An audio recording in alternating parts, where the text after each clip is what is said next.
funny things that you think's funny aren't funny. Give me cocks all the time. I want cocks all over me. The Alan Cox Show kicks ass, man. Welcome. Show me what you got. You're not going to see a lot of cocks on TV. Alan Cox from the Alan Cox Show. I don't know what it's about you, but I can't even stand your voice. I think you're the biggest asshole alive. It's going to be a great show. Let's kick it. I'll say kick it, and you'll just kick it with a tasty groove, okay? 1, 2, 3, kick it. Kick it. Come on. God damn it. Could you one time kick it? What the? Alan Cox. Here we go. He'll ad-lib. He'll be fine. It's the Alan Cox Show on 100.7 WMMS.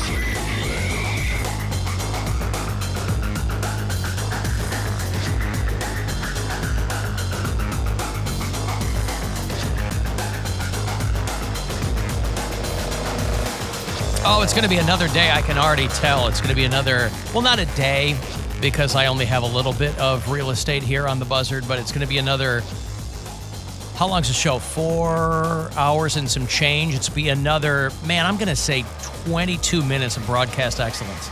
Somewhere in there, I think I can come up with a good 22 minutes today. Don't hold me to that, but we'll see what we can do. Hey, my name's Alan Cox. Welcome to the show. Thank you for being here. If you are, say hi to Bill Squire, who's right over there. Hey, creepy hugs, everyone. Gwen is in for Mary Santora. Hello. The Wordle queen of Northeast Ohio. Man, you have Congratulations. no idea. I got Wordle today in 2. Oh, I didn't play yet today. Oh, man. I don't know what that means. No spoilers, but I crushed it. I'm not going to lie. Wordle in 2. I got one wrong last week, and it made me so Oh, like you didn't get angry. it at all? Yeah, like, because it was, I think it was the one that was like, Right into the microphone, my Yeah. love. Oh. There you go. That's right. I can't remember what the word was, but it was a dumb word, but there's a million versions of that, like, Oh. where, like, it was one letter off. Was it something R, something K-E or something? It was like chump or stump, or I don't remember what it was. Chump. I don't remember which one it was, but Oh. made me so So mad. not RKE in chump. No. You're trying to hide your face, aren't you? I was. But you'll need to talk whatever. directly Fine. into that microphone. Fine. I know you want to It's fine. stay mysterious. Poundcake is back in Studio G. Afternoon, white people. Hey, Gwen, I didn't know you were sitting in today. Hi, Cody. Hi, Beefcake. Oh, thank you. He's beefcake now Yeah. because of, I forget why though. Oh, because I'm going to Orange Theory Fitness. Ooh. Right. Orange Theory Fitness. Yeah, so anyway, if you would like to join us, please do. 578-1007. Off your game already. 800-348-1007. You know, when Gwen's here, I'm all verklempt. I mean, you know, it's come full circle. That's how we met. That's how we... Oh, God, right. Right? Yeah. Got all flustered. You did, too. I did. You offered me water. Yeah, that was my big... that was my love language at the time. You want some water? Uh-huh. You might get parched. If you want to text me, 35192, AlanCoxShow.com. Hey, I know that this isn't a big deal to a lot of people, and it's not really a big deal to me, but I'm just confused. I have a blue check mark again on Twitter. Oh, really? Are they glitching? Because every day I'm reading something new about Twitter where they're like, okay, well, now they're giving them back to people who had them, and now they're taking them away. And you see all these famous people going, I did not pay for my blue check, right? Yeah, that'd be Yeah. embarrassing. Well, I but get, I get why you would denounce that. Well, not even denounce. I just don't know why I have one again. Did Who you knows actually why know? you had one in the first place? That's a good point. I don't What because the glitch is, I'm a I have one because too. I am a regional treasure. You Thank have you one? very much.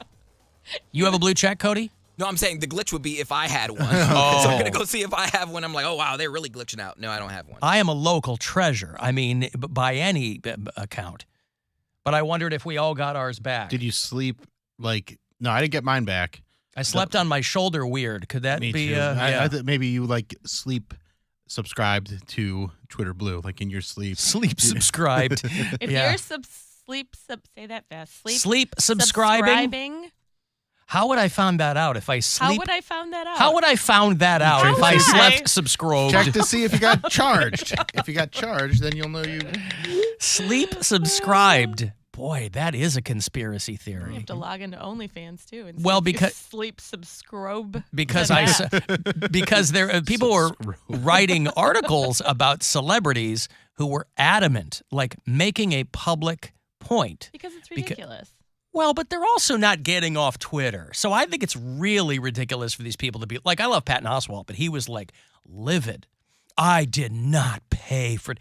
Nobody cares, dude. Even if you did. We had Charlie Sheen on the show yesterday. Mm-hmm. He personally implored Elon Musk to give him his blue check back. And he did. So, but anyway, I don't know. I didn't know if we all got them back because I had read something yesterday where it's such a mess. He was like, okay, some of the legacy blue checks are going back. I think I figured it out. I think Elon Musk heard you talking to Charlie Sheen yesterday, and the both of you got your checks back. It makes the most sense to me. I think so. Wow. You think that Charlie, because Charlie and I got on very well yesterday, do you think that maybe, because I didn't say anything to him, do you think that maybe he was sensing that from me? And No, I just think Elon Musk obviously listens to your show, is what I'm getting at. Obviously would never, ever do that. Like, no. Well, then you're blowing my theory completely. Oh, no, I don't want to do that. Well, listen. So anyway, I didn't know if we all got them back or I honestly. Well, me and you were the only ones that had them. So it could be gone tomorrow. So if let me check the WMMS one because they had a blue check mark on Twitter. Oh, okay. And I don't know if they still do or not. WMMS. I thought people got off of Twitter. No, they didn't get theirs. But this back. is what I'm saying: is that all these people that were pissing and moaning about Twitter and Elon Musk, all the twats, right? We call them twats. Easy, please. What? Nobody. People who tweet are twats. No, right? they're.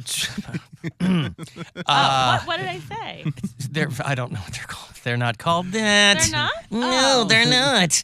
I'm sorry. Anywho, see, this is you can't have people just coming in and out willy nilly. This is why I subscribed because couldn't control the situation. Yeah. Is that what was I talking about? What do you call people that use Twitter? Twatters. No, all the twatters. There you go. All those people who were complaining weren't getting off. Some of them did, like you had a couple of people get it. But Jason Alexander made a big deal of it, and I think that's he's what still I'm off. saying. Like I love Jason the Alexander. Rolled gold pretzel guy? Yeah. Yes, that is what he's his most well famous. known for. Wow. Yep. His Didn't Broadway he go right career. through the hoop with that? With He the sure bat, did. The Yeah. basketball hoop? Yeah. Man, what an athlete. Yeah. So, but those people complained, but nobody was getting off, and now they're making a big show of the fact that if they have a check that they didn't pay for. Anyway. So the twatters were not getting off. They're not getting off. I have already belabored this point, but I was curious if I was the only one in that situation, and it seems like perhaps I might be. But listen, everybody today has reasons to be happy. Bill's in a good mood. I am in a good mood. He big life changes for him. Yeah, sounds and like it. By proxy. Is it by proxy? I mean, my girlfriend put it in her 2 weeks and isn't going to be a bartender anymore, so that's exciting. Oh, not her 2 weeks with you, with her job. No, with good. her job, yeah, that is a good reason. Okay. So is she just going to be a parlor maid at Squifle Tower, or what is she going to do? She's got some ideas. So she just had, she's got some stuff that she's trying to figure out. Could you keep her as a kept woman?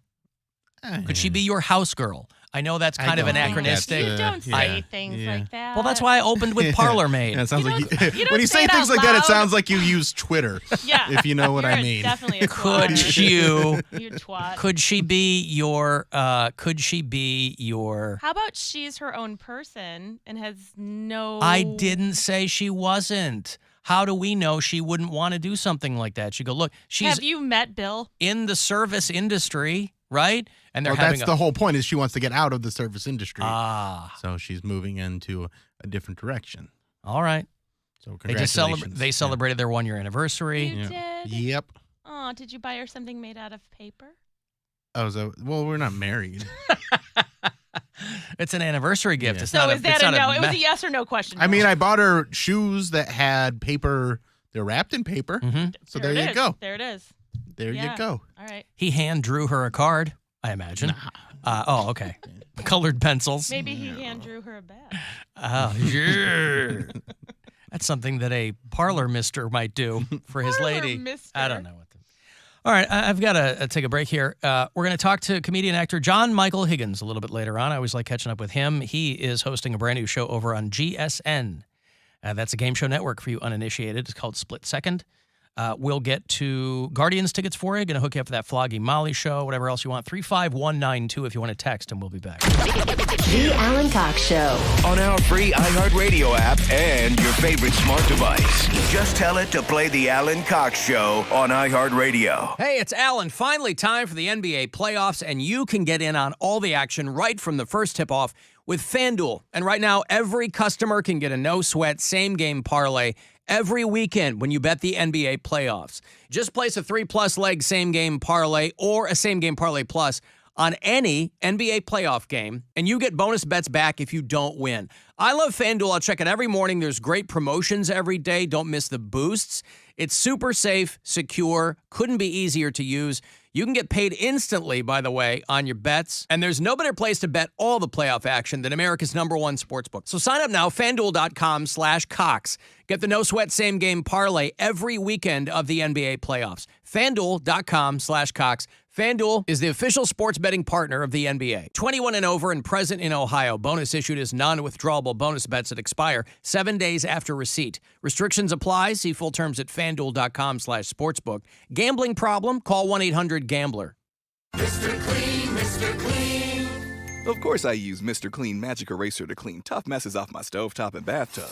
But then I discovered I can also use it to easily clean my patio furniture and even my shoes. I'm hooked. And when wipes won't cut it, I use Magic Eraser Sheets. They're thin and flexible erasers, perfect for everyday messes, like gunk on my counters and sinks. They really are magical. The reviews are in. Mr. Clean Magic Eraser and Sheets make cleaning look easy. If car designers can make cars look like anything, why are there so many boring cars? Why not a car that looks like an ancient sword? Or the future? The sky isn't even the limit at Nissan. Why be boring when you can make a katana blade slice through traffic? That's the Nissan Z. Or something from the future whizzing by. And that's the Aria. Nissan. We design for thrill. 2023 Aria has limited availability. See dealer for financing details. Finding great people to hire can be like trying to find a needle in a haystack.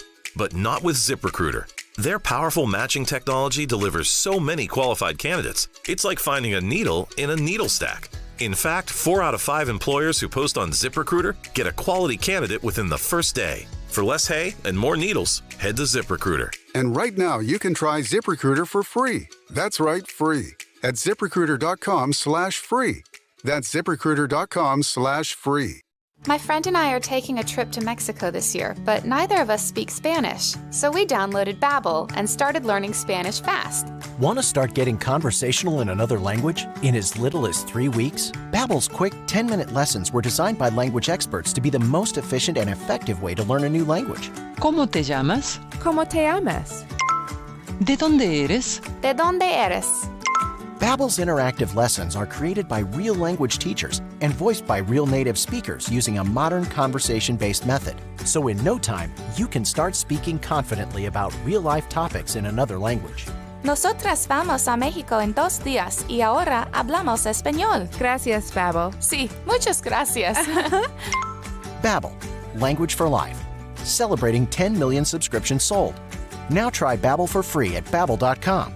Just go to Babbel.com and start learning a new language today. That's Babbel.com. Babbel.com. Cards issued by Sutton Bank and Celtic Bank, members FDIC. Terms and conditions apply. Are you the decision maker in your company? Consider this. For the first time in decades, there's a better option for a corporate card and spend management platform. Meet Ramp, the only corporate card and spend management system designed to help you spend less money so you can make more. Most corporate credit cards offer points as incentives, but those points amount to less than their worth in real cash value. Ramp's business cards offer you cash back, real money in your pocket. Plus, you control who spends what with each vendor. And Ramp's software collects and verifies receipts automatically, which means you'll stop wasteful spending and close your books in hours instead of days. Businesses that use Ramp add up to 3.5% to their bottom line the first year. If you're a decision maker, adding Ramp could be one of the best decisions you've ever made. And now get $250 when you join Ramp. Just go to ramp.com/radio. Ramp.com/radio. RAMP.com/radio. Shop Spring Black Friday savings at the Home Depot to get your kitchen clicking. with top brand appliances from Frigidaire, like a new refrigerator with sealed crisper drawers to keep your produce fresher longer. Or a dishwasher with its unique blade spray arm for better water coverage that reaches every corner. Plus, with convenient shopping in-store and online at the Home Depot, your innovative new appliances are just a click away, too. Save up to $500 on select Frigidaire kitchen appliances during Spring Black Friday at the Home Depot. Levert, 4 seconds to go. Into the corner. Okoro! Got it! Do you believe it? Cavs fans with or without a ticket to home playoff games at Rocket Mortgage Fieldhouse can experience the Cavs playoff excitement before doors open by visiting the free Cavs Tower City tailgate presented by Huntington, taking place at Tower City Mall. There will be fun for all ages. Enjoy live music, meet your favorite Cavs mascot, shop Cavs merch, and grab a bite to eat at Tower City Mall. For more information, visit Cavs.com. It's Doogie here. You're ready for a comeback. And with Purdue Global, you can do more than take classes. You can take charge of your story, of your career, of your life. Earn a degree you can be.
It's Pete from Fall Out Boy. Best of all, it doesn't cost a thing. Download the absolutely free iHeartRadio app now.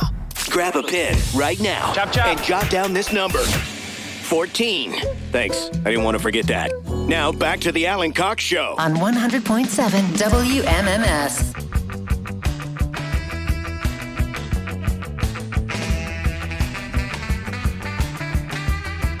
Guardians are already ahead of the Colorado Rockies. That was a game that started a little bit after 1 o'clock. 3-0 Guardians right now. It's not a team you want to lose to frequently. Top of the 5th, right around the corner from us at Progressive Field. Our suite here is, it's a ghost town, even more than it usually is, because today was the iHeart Cleveland staff outing to the Guardians game. Oh. So that's why there's no one here. You kept saying everyone was at the Guardians game, and I was like, oh, good for them. Like, how did they all... You didn't say it was a combined effort. It was organized. Well, I mean, yeah. Does that make a difference? I mean... You thought everybody was playing hooky. I mean, kind of. Well, guess what? Technically, they are.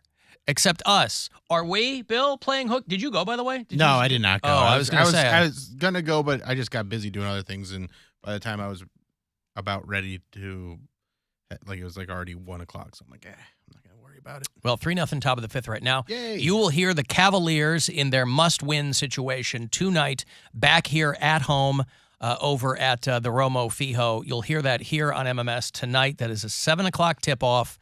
The Knicks, of course, lead that series 3-1. So the Cavs must win tonight. Cavs coach DZ Flirty Twerk says that he expects a lot more from all the guys than he saw their last time out. Way to go, coach. Good job. That'll get them going. Well, it really... Do better. Yeah, do better. Do better. Guys, yeah. I don't... Let's do a do better for the Cavs. Again, I don't understand fully what a coach's job is in the professional sporting arena, if you will. You have a lot of, it's a constant, it's a revolving door of people who are at the top of their game. Yeah, you're going to have some young guys that you're going to try to point in a direction, and your job is to kind of herd those cats and get them to all gel together. But every team, if you're lucky, has got one or two outliers that don't need the guy in the suit with the clipboard to tell them how to play the game. So, I guess there are obviously some coaches that are more tuned in to what that winning mindset is than others. But I don't know what Flirty Twerk's doing over there. See, you can't really lay that at his feet. What you should do is be a great coach like Phil Jackson, where he decided that he's just going to coach guys like Michael Jordan, Kobe Bryant, and Shaquille O'Neal, and it made him look like a really good really coach. smart guy. Yeah. But didn't he coach the Knicks? Or he was the GM or something? He was the GM, and he had no Kobe Bryant, he had no Michael Jordan, and they stunk. Go great. That's right. I'll have another $1,000 for you in about 6 or 7 minutes. Listen for those keywords because they're coming once an hour to get a grand courtesy of the Buzzard bookie. Anyway, Guardians are playing right now. Do the Guardians have a designated Hitler? Is that somebody that they have on staff over there? I think Josh Bell is their designated Hitler. Hitter. Designated Hitler. hitter. Oh, designated Hitler. Excuse me. Designated hitter looking to get aboard. Sorry about that, folks. I was reading about this guy who named his kid Hitler, and he's frankly tired of being mocked. He's tired of being treated like garbage. Did you say and frankly? And frankly, I'm glad you caught that. And frankly, he is tired. And I love to... Is he going to tell us about his struggle? Probably, yeah. These Nazi douchebags who always have to give themselves really, really grand-sounding names, like their name is like Trevor, but they call themselves Rex Invictus or whatever, right? This guy said he's just a misunderstood Nazi dad. Isn't it illegal to name your kid certain You name your kid whatever you want. I don't think You that's can't true. name him. Well, he named his kid Adolf Hitler, so I'm going to assume. He named him Adolf. Well, he named his kid Hitler. I have a lot of friends that... There's a documentary called Meet the Hitlers. I have a lot of friends that have Nazi dads, as in they did not see their dad. At all. Absentee. This guy and his then wife years ago had a kid and named their son Adolf Hitler Campbell. And this guy is just tired of everybody treating him like garbage. All because he happens to love Adolf Hitler. Does he still stand behind the choice?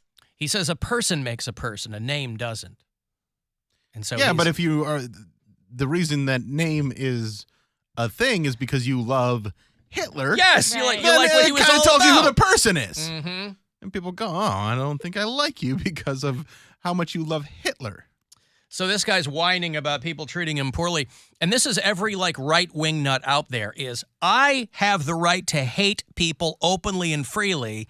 They should not have the right to hate me back. That's when I start crying and whining and blah, blah, blah. Is he mad because people are giving him a hard time. And not his kid, not Adolf, not little Adolf? But it's not the kid's fault. I know, that's what I mean. I was... the kid is now 15 years old, I think. So he's still a Hitler youth. Yeah. He is...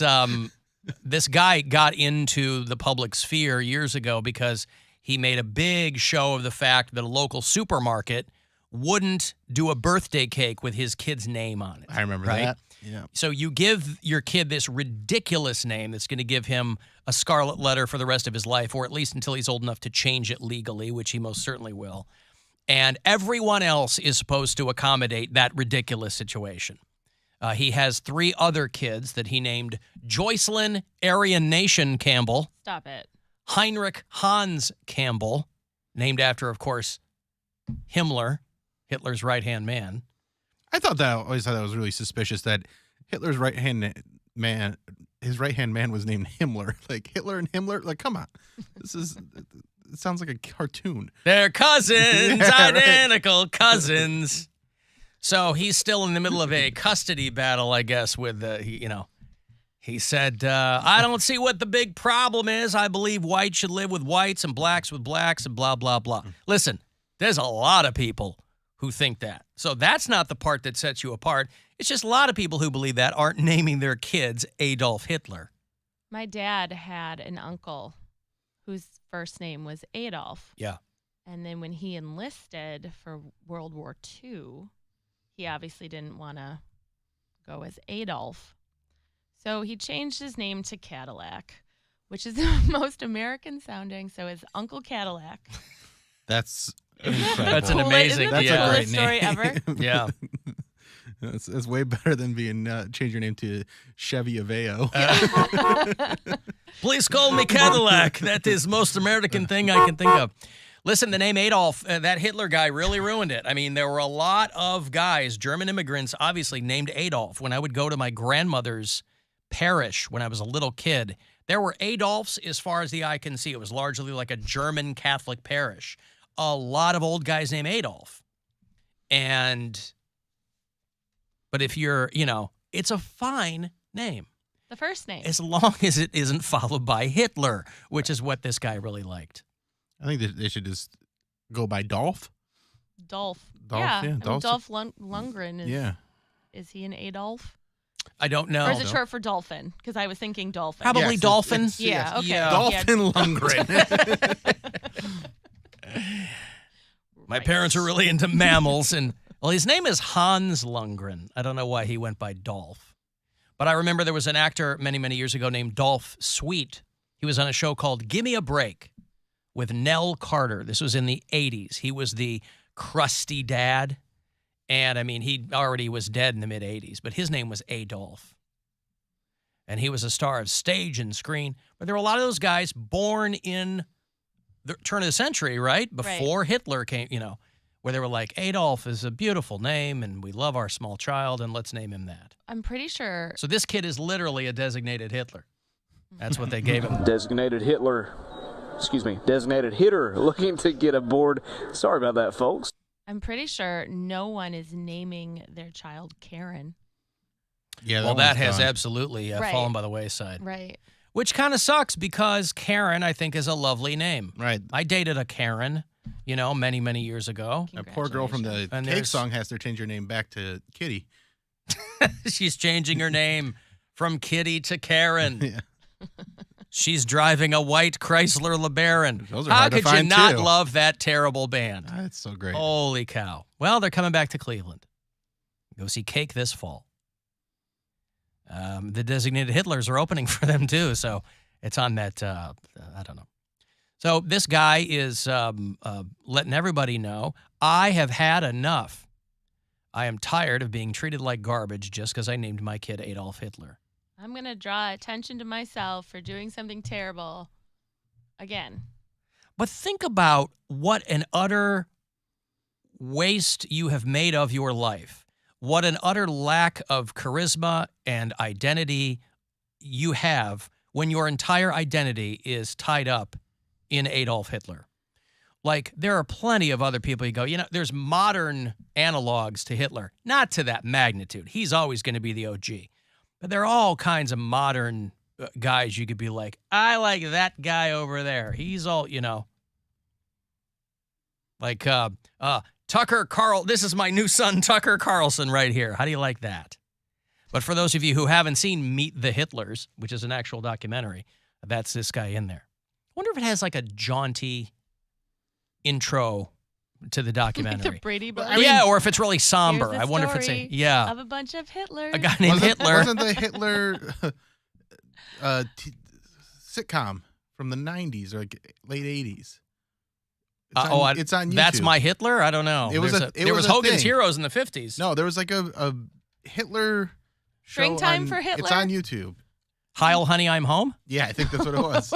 It was canceled after one. Oh, this is a European show you're talking about. Yeah. It was a British sitcom in 1990. It was canceled after one episode. Adolf Hitler and Eva Braun were living next door to a Jewish couple. What? Heil, Honey, I'm Home is what it's called. What? Yeah. Well, there you go. The fact that they got one episode. But Hogan's Heroes was a very successful sitcom about a concentration camp. It was? It was about a prisoner of war. POWs. Yeah, but it was during. War, yeah. But the Nazis were the never guards. Seen Hogan's Heroes. Hogan's Heroes was. Yeah, the Nazis were the guards. Hogan and his fan club when I was a kid. No, Hogan's Heroes was a very the Hogan family. All the Nazis were Hogan. dummies, and they kept pulling one over on them, and Colonel Klink was always the Hogan. Yes. Like it was. But the guy who there was a fictionalized show on Paramount Plus called The Offer, and it was maybe 8 episodes. Miles Teller and a star-studded cast about the making of The Godfather. That's what this thing was about. And the guy who produced The Godfather, the main character in this story, was a sitcom writer who had written on Hogan's Heroes, and so that's part of this story. But somebody had to pitch Hogan's Heroes to somebody, and they were like, yes, that's great. Because the thought, like Mel Brooks is always like, well, the reason that you made those things funny is that you were making fun of the Nazis. And that's what's, but That's that not only, funny. but that only goes so far. Well, what's Springtime for Hitler from? Is that The from producers, yeah. That's another. And is that Mel Brooks too? But those things were so much closer to actual World War II than now. Right. But for whatever reason, just the culture has moved so much farther away from it. Not so you'd really notice it, by the way, from talking to a lot of people. I don't know if you've talked to people recently, but there's a lot of people who are on board with this kind of nonsense. You said Heil, Honey, I'm Home is on YouTube? Yeah. I believe it is. Full uncut episode. All right. You must be real mad at me, honey. I'm a very, very bad Hitler. Come here, baby. Don't touch me. You've been late for your dinner every night this week. So it's like the Honeymooners, but Hitler and Right. Eva Braun. You've been late for your dinner every night this week. All right. Well, there you go. For those of you... What? They give you some money here. It's $1,000. It's a courtesy of the Buzzard Bookie. Listen closely and good luck. This is your chance to bet with the Buzzard Bookie and win $1,000 now. Enter this nationwide keyword at WMMS.com. Grand. That's grand. Enter it now at WMMS.com. Hey, congratulations to, and I don't know if we have a bureau chief there or not. It sounds familiar. The town of Chester, Virginia. We have people who listen to the show on iHeartRadio. Wait, where? Chester, Virginia. It's the site of the first ever U.S.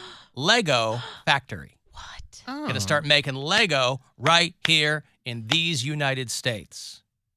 That's no pretty cool. more getting them shipped overseas. Because the wild thing, if you know anything about how they ship Lego, is they have to build the boat out of Lego. And then they pour all of the ones. And then when it gets here, they have to disassemble the shipping containers. Just pour them in. They pour them all loosely in. Yeah. Yeah. Yeah. And the guys who work on the boats have to wear these thick-soled shoes. so they don't hurt their feet. Otherwise, made they out just of Lego? constantly It's a be in workman comp claims. They're always It's just- screaming and yelling and It's a cursing. lot. And right. Most injuries ever. So they've broken ground on the first ever U.S. Lego manufacturing facility in Chester, Virginia. It's a $1 billion, 2 million square feet site. Wow. It will have 13 buildings on the campus, and it will be, they'll have an on-site solar plant, which, don't know if a lot of people know this, you have to water with some frequency. Hey, let me go to Bud, who's on the phone. Hi, Bud. Speaking of water. Hi, how you doing today? Oh, so far. Bud was my grandpa's name. Come see, come saw. Right. What did you say, babe? I said Bud was my grandpa's nickname. Oh, good for you. Really? Anywho. What? Actually, it's my real name. Is it short for anything, or you were just named Bud? Budrick. No, that's my legal name. Buddington? My dad's name was Bud. That's All right. awesome. Okay, what's up, Bud? Back when I was 17 years old, I saved Robert Crane's life. Bob Crane, the Rolling Acres actor? Mall in Akron. Yeah, Bob Crane. I saved his life. Where were you when he got murdered? My dad. You were just delaying the inevitable. Yeah. Yeah, ain't that the truth? Yeah. So what happened? Yeah, my dad and I were big fans of Hogan's Heroes. We used to stay up real late at night playing cards and watching it on the reruns. And we found out that he was going to be doing an appearance at Rolling Acres Mall. So we decided to go to it. Well, we didn't find out about it till the day of the appearance, and he was going to be there till 4 o'clock, and we got there, pulled in the parking lot at 5 till 4. So we're walking up to the main entrance, and I see a guy standing there in a black overcoat. I mean, real long overcoat. Now, this is the middle of summer, and I'm standing there with my dad just getting ready to reach for the handle, and the door opens, and there's two cops, Bob Crane and his entourage. And Bob starts to go between the two cops to go out the door, and I see the guy outside pull his arm up, and he's got a knife in his hand. I holler, hey, that guy's got a knife. Right then, they grab Bob Crane, pulled him back. The two cops run out the door, grab the guy, throw him to the ground. They get everybody in the crowd back, and my dad grabbed me, and we headed back to the car. Never heard anything about it on the news, never heard anything. But, yeah, I figure if I hadn't said something, when he come out the door, that guy would have stabbed him. Bam, gone. Yeah, there should have at least been a photo of you guys on the front page that says Crane's Heroes. Oh, my dad didn't give him a chance. As soon as I hollered that and the cops grabbed the guy, he grabbed my hand and said, let's go. And we were out of there. Bud, did you ever see that movie called Autofocus? No. It's a great movie about Bob Crane. Greg Kinnear plays Bob Crane, and Willem Dafoe plays that dude that he filmed all that sex stuff with, that Robert Carpenter or whatever it was, a movie called Autofocus, because Bob Crane ended up dead because he was into some really crazy stuff. And they still never solved solved his murder or anything. They found him like bludgeoned to death in his apartment, but he and this other guy were like filming all these orgies they were having and all, you know, because he was like this squeaky clean dude on television. People knew from Hogan's Heroes, but in real life, he was a pretty freaky dude. Mm-hmm. And he lived in Scottsdale. He's not gay. He's deeply closeted. That's right. They found him in his apartment in Scottsdale and bludgeoned with something that they couldn't determine, and they never found out who killed him. If I get bludgeoned, I hope it's to death, because otherwise it sounds like you're just going to have a bad life. I'll tell you what, man. Bludgeoned if you with get something they never determined. But if your skull's crushed in, but they don't know what the undetermined bludgeoning. Yes, and the last thing you want, to Bill's point, is a half-assed bludgeoning, right? Because then you just wake up with a headache, or you can't. Or you don't know what brain vowels damage, are anymore. Yeah, bludgeon head specific. I think so. I think bludgeoned isn't that skull trauma? I'm asking you. I don't think Nancy Kerrigan was bludgeoned by Tanya Harding. That was in the shin. Can there be a shin bludgeoning? I don't know. I think you can bludgeon anywhere on the body, but I think it's usually the head. Is bludgeoning just a dull object? No. Let's see. Bludgeon. Yeah, bludgeon is just any heavy object. Beat repeatedly with a bludgeon. With a heavy So object. the bludgeon or is a the- heavy object. What's a bludgeon? They think that he was beat because he and this other guy were always like filming surreptitiously and having people over, and it was a lot of silk robes and lotions and creams and stuff. So a frozen leg of lamb. They found a thawed leg of lamb. We still can't figure out with what he was bludgeoned. But they think he was bludgeoned with a camera tripod. But they never found the killer, and they don't know. Again, it sounds stupid every time I say it. I just don't know how people were getting caught with murder before DNA. I just don't know how anybody was ever convicted of murder. Fingerprints. Fingerprints? You wear gloves. Game Not over. if you're having an orgy. Listen, You're the one guy on tape with gloves. better safe than sorry. Don't underestimate a gloved orgy. You know what they say, no glove, no love. That's what they're talking about. That's why everybody's walking around, because you don't know when they're going to be handing out the hot dogs, and you want to make sure that you got those white gloves on and you're looking sharp. Stupid. This thing. No, come on. Handing out the hot dogs is the best part of the orgy. I thought it was the best part about wearing gloves. All right, I got to take a break here. I will have Guardians of the Galaxy 3 passes for you. You want to go see Floggy Molly? I'll have those for you later on, too.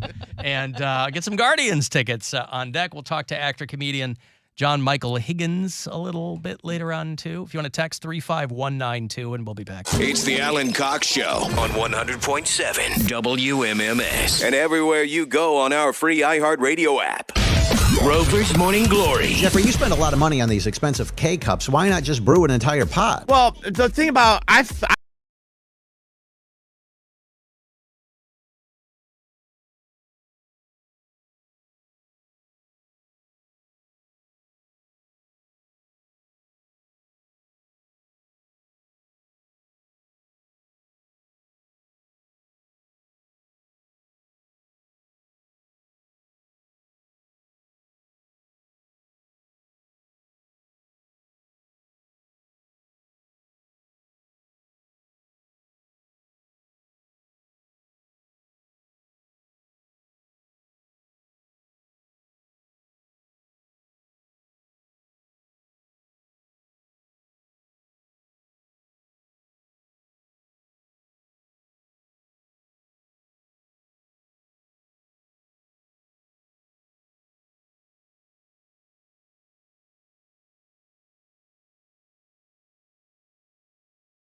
Cleveland.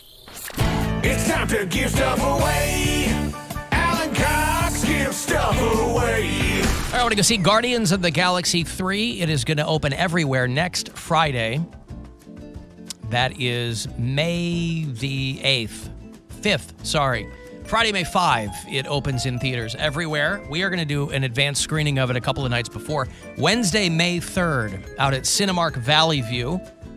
Guardians of the Galaxy Volume 3. The final chapter, I believe, in that saga. So you want to be there, seeing it before everybody else. Be caller number 10, and these passes are yours. Good luck. 216-578-1007 or 800-348-1007. Did you miss us? Because we missed you. Well, not Jerry from Willoughby, but the rest of you. The Alan Cox Show. On 100.7 WMMS.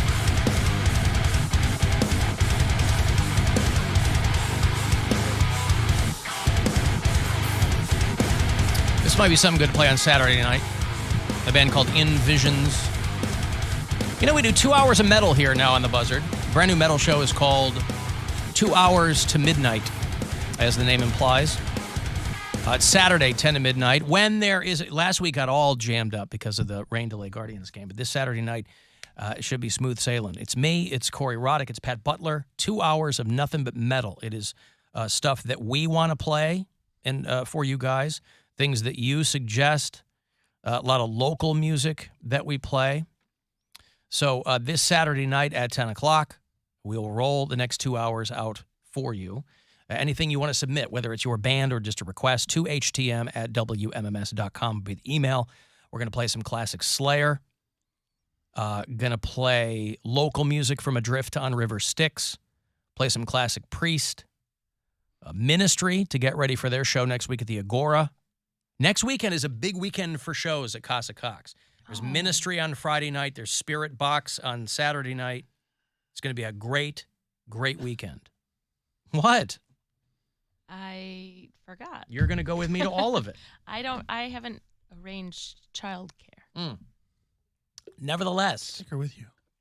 Yeah. She'll love it. You take her and I'll stay. We'll get those we have her noise canceling headphones. We'll put her up there. We'll be up at the box for Ministry. And then I do like the box. We'll be on the floor for Spirit Box, ironically. In the box for Ministry. Cancel culture on the floor. out of control. Now noise can't even exist. Yeah, that's right. Where will it end? Mm-hmm. You're going to... Standing? Yes. Ugh. Oh, come on. What am I, 51 or something? Yeah. I mean, I can stand... Well, wait, what? I can stand there at a show. I can't. That way I can do a quick kind of I have to smell everybody's armpits when Yes, that's the best part of a rock and roll show. No, it's not. The armpits. It's the snacks. Well, I don't know. I'm kidding. I always think snacks. it's funny that they sell snacks at the House of Blues. Why is that? Because we were there for, I don't know. Foo Fighters. No. Oh. Something heavier. And Deftones? Lamb of God? Little popcorn machine. Oh, yeah. Hey, this show's pretty good, huh? Yeah. Can I get some more of that popcorn? Yeah. Well, it's all things... So, hey, I'm trying to eat my popcorn. Stop bumping into me. People get bumped into their popcorn comically flies in the air. That's fun. Funny. That's a little extra thing. It must be equally strange for the band. One of my favorite to things. be up there going bananas and you just see people down there eating popcorn. Singing about death and fire and brimstone, and someone's just munching away. Hopefully. Well, you need heat to make that popcorn. One of my favorite things to do when my kids were younger was when we go to a movie and there was like a part that was like even the slightest bit scary, like in like a Monsters Inc. movie or something like that. I would overreact with popcorn and do the old and just like chuck it into the air. What? Yeah, because we get free refills. So I was just like, huh, and they thought it was the funniest thing in the world. And then did you clean up after yourself? Yeah. Yeah. Yeah, I did. Yeah, of course.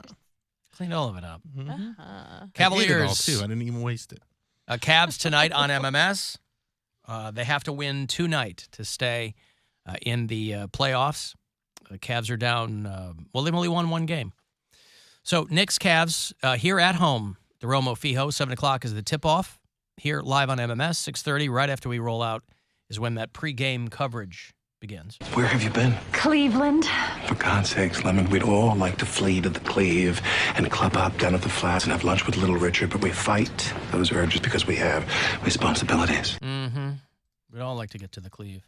What's the Little Richard? As many times I've seen that episode, I don't know what the Little Richard reference is. Probably something to do with the Rock and Roll Hall of Fame. Is he from Cleveland? I don't No, know. he's from like Georgia. No, he was in the inaugural Rock Hall class, but I didn't get why that reference. We'd all like to have lunch with Little Richard. I didn't understand that. Did he I think have maybe. a restaurant?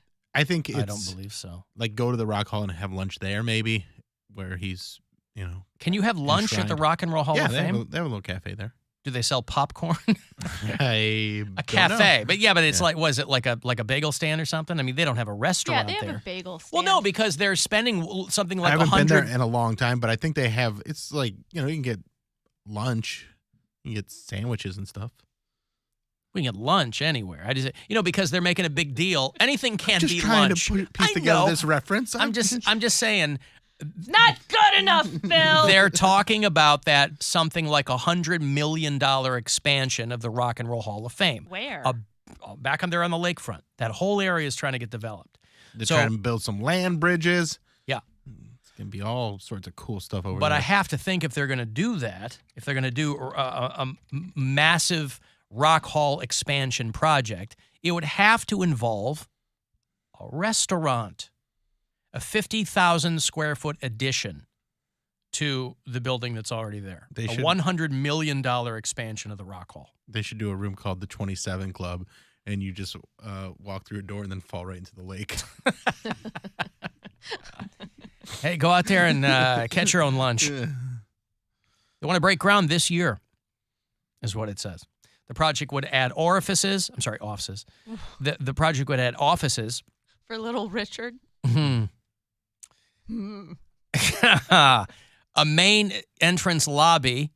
Guys, we need $100 million for a lobby. Sounds good to me. And a concert venue to the Rock Hall. See, that's where, that's smart. Yeah, that's where the best part of it's going to go. Because otherwise, they got to wait till these summertime things out there on the lawn.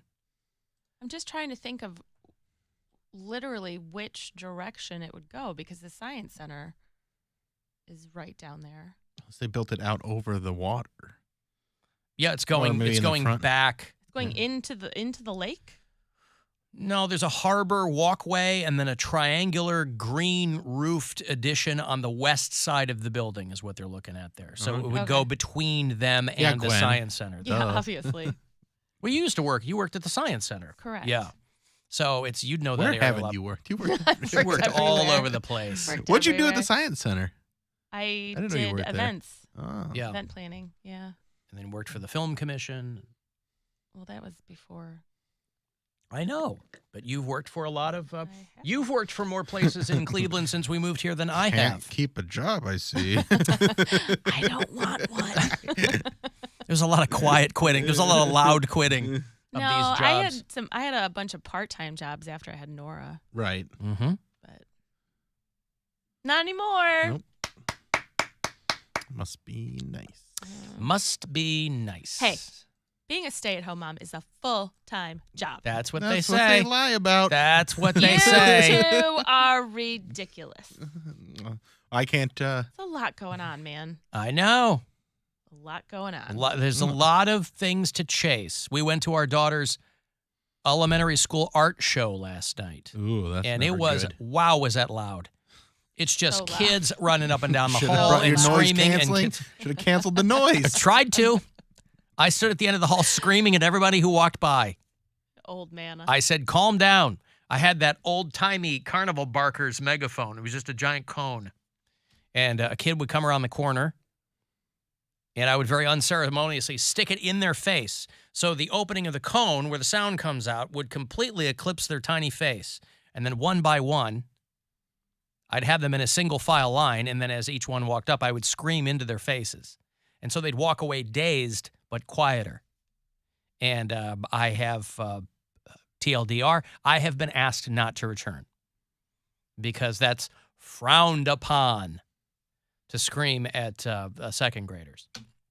I have no recollection of any of that. Well, you were in and Weird. out. You were also dazed by the volume of my I voice. was in line for the ice cream. You were in line for all of the ice creams. How many ice creams do you have here? What kind of Doing her creams? Full-time mom work. All that stuff. Man, there's a lot of lines when you're a full-time mom. Yeah, a A lot. lot of waiting in lines, real lines, online lines. Making a lot of small talk. Holy That would be the God. worst part of it. When people scoff at, and listen, I'm guilty of it too, over the years, when people scoff at the difficulties associated with being a full-time mom, they forget about all the small talk. And that is, there's nobody, even if you're good at small talk, and I'm okay at it. Gwen's great at it. I'm great at small talk. Even if you're good at it, nobody likes it. Nobody ever goes, I hope there's a lot of small talk at this gathering, right? There's a lot of that. When you're talking to like other kids' parents, like. And then you're talking to the kids. There's a lot of names nothing, to be remembered. Oh, nothing worse. Like, I don't need homework. Remembering, I'm never going to remember you. I'm not going to remember your dad. But I will remember your dog's name. Just as a side note. The dog's not trying to make conversation with me. Dog's licking his balls. He's not, he's. Whoa. That's what he's doing. Why does that dog still have balls? That's what well. Ask the dog. I don't know. I'm not a The dog veterinarian. can't answer that question. You should have your pet spayed and neuter. Yeah. What did Bob Barker die for? Or is he alive still? He's alive, yes. He hasn't died for anything. Bob Barker is still, he's physically alive. If you were to see him, Do you think they'll push him off the Matterhorn game?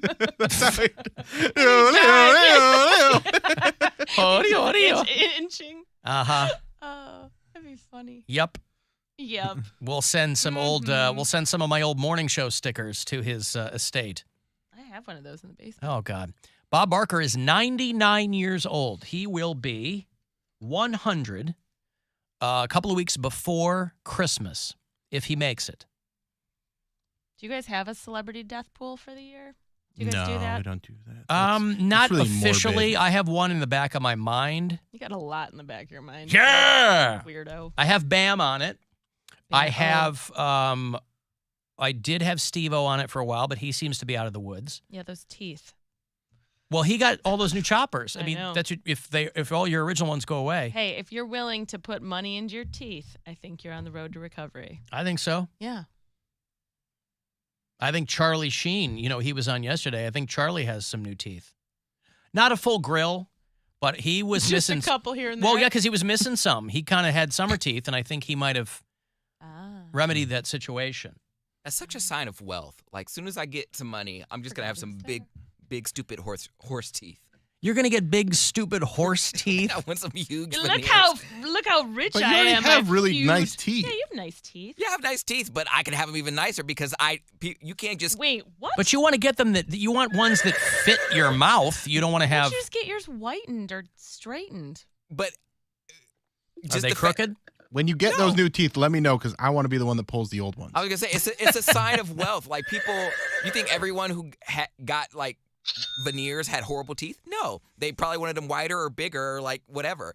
And it's not something you could just skimp out on. Like, people... I know someone who went to Mexico to get, like, dental work. I know. I'm not doing that, but that's what I'm saying. You can't get it cheaply go to done. Guatemala. You can't get it cheaply done in the States. Guatemala. And so you just get a new rack of teeth, and now it costs you a cool, $25,000, if not more? I don't know. Doc, how much for a rack of teeth? Just give me a rack. It's actually 5 racks. Yeah, stop confusing me with all this dental school terminology. Yeah, that's a sign of rack of teeth. Well, but it depends on how jacked up your teeth are. Like, I was lucky as a kid. I didn't need braces. You had braces as a kid, right? Yeah. I didn't have braces.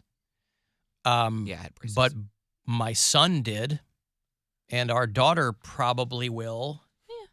Yeah. But, if you have decent teeth, then it's just aesthetics. But it's people with, like, the jacked up, those Ohio teeth. People that have, I got a text. Someone said, so Poundcake's going to look like Black Gary Busey. That's exactly right. Make as much sense, too. Mm-hmm. Well, yeah, I can get mine whitened right now. That's like my next goal. Get them whitened and, I change. But buy Crest strips, man. You don't even have to go and lay there and have them put ultraviolet light on you go to Target, you get some. I don't know. I if have that's a light good machine idea. at home. The little mouth thing. With the UV light? Yeah. Does it make it sensitive? No. It doesn't make your teeth sensitive? Okay. No. You're already sensitive Little enough. snowflake Cody. teeth. Don't you Actually, worry about it's that. Snow. The brand is Snow, the one that I have at home. Okay. Poundcake's gonna look like Mr. Joshua from Lethal Weapon. I don't know. I just think that's cool. Like, when you get some money, I feel like that's the first thing people get. They get either boobs done, they get cosmetic work done. Teeth is like something like, oh, wow, he got money. He got, You should get teeth put on your boobs. I definitely got my boobs done when I started making money in this business. And I started to make a little bit of coin. I immediately got my boobs done. Who's the rapper that just got his gold teeth removed? He had like platinum gold teeth or something don't know. Diamond teeth. Tekashi 6ix9ine. No, it was like an older guy, right? It was an older guy. He had him in his mouth like Busta for like Rhymes. 30 years or something. Busta Rhymes. Oh, Yeah, how do you brush those? carefully. Do you floss when you have teeth like that? I think you floss. Yeah. You should All the- flush. all the yeah. teeth. But You they're get not real teeth. well, you get a water pick, so that way you can get the water in between. Yeah, but you're still eating poppy seeds and like. Yeah. What if he Like likes? a little piece of chicken stuck in the Yeah, you don't. in your What if meat he- tooth. Celery. Celery. That's a bad one. What if he only likes plain bagels? You're on a bagel thing? Well, you said poppy seed, and poppy seed bagel is what comes up. Why? Just because I think that they should put a bagel rack in over at the Rock Hall, part of this $100 million Nothing expansion. screams rock and roll like a good bagel. Boy, I want to say something. I'm not going to. Nevertheless, if they're going to spend a large portion of that money on their brand new lobby, what's going to make it seem so much more opulent than a bagel stand? And not one that's fixed, a cart that somebody can just push in there, and then when you start to see when the supply begins to outstrip the demand, then you move it into like a janitor's closet or something. But every day you have a dedicated bagel person. You see where I'm going with this? A dedicated bagel person that comes out into the Rock Hall lobby. Rock and hole. And here's the Rock Hole bagel cart. Yeah. And here's the kicker. They only have 2 varieties every day, but those rotate. So they'll have Are they to named after bands? like The cinnamon and The Rolling California Scones? raisins. the Rolling Scones. They're bagels. They're Well, not crumpets. I'm they're on not the spot scones. here. Yeah, I know. Smashing pumpernickel. Oh God. Alan, did Poundcake just imply you don't have to floss if you don't have real teeth? Yeah. Well, he's confused. Yes. I mean, he wants to know how that situation. I'm not how you talking keep. about. But I wasn't talking about like dentures or like veneers or anything like that. Talking about like a grill. Literally, you have they're fake teeth. Are they in the gums or are they like That pasted just onto your real the teeth? grill goes on your teeth. Yeah, I didn't know. I don't know how that works. That's like above my pay grade. I didn't know if they take your actual tooth out and put like What is That's a veneer. That's like a implant. Yeah, I think that's probably a whole other level if you were having them pull your teeth and put gold implants in your. That's a whole other situation. Yeah, I don't know. I didn't know if it works the same way. I don't know if you floss with that. It's not like it's gonna fall out, is it? I mean, technically, you're flossing while you do that. Well, I mean, I think your gums could still get Gingivitis. Yeah, you're still at risk for gum diseases. Yeah, well, okay.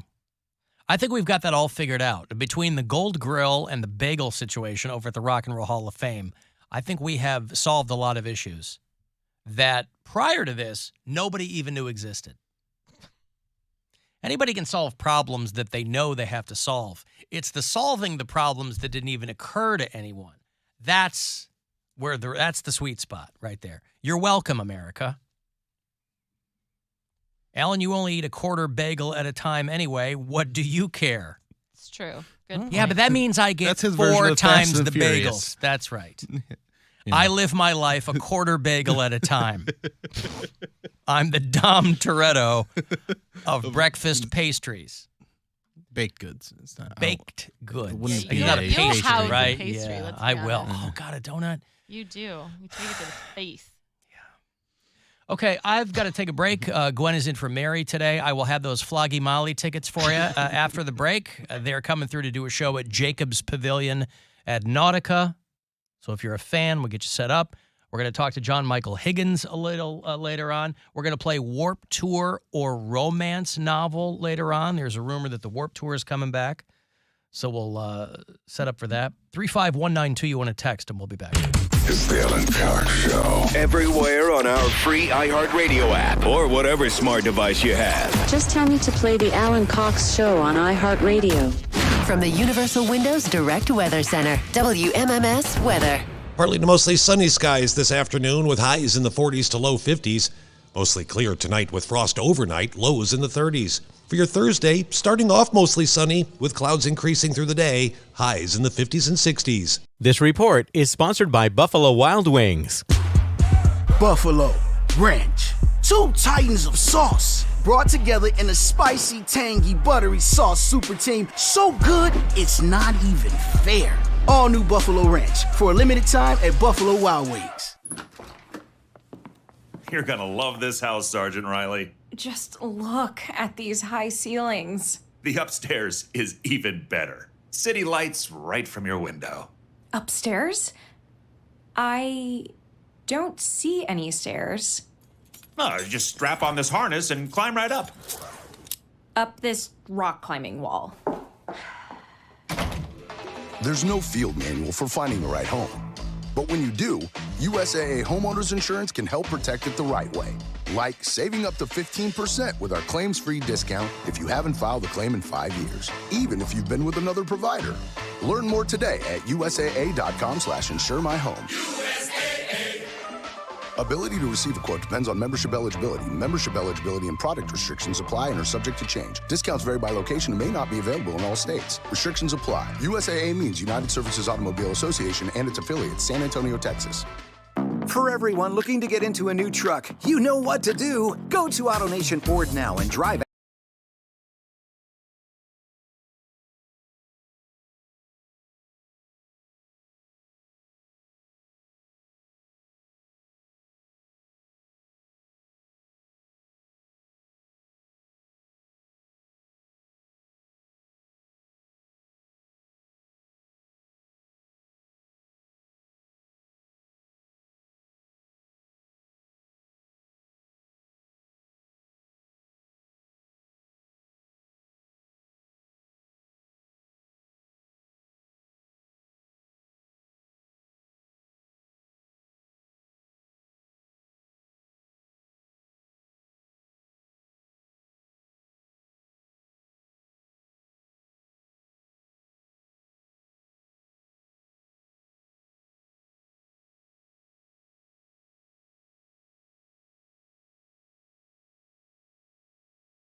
100.7 WMMS.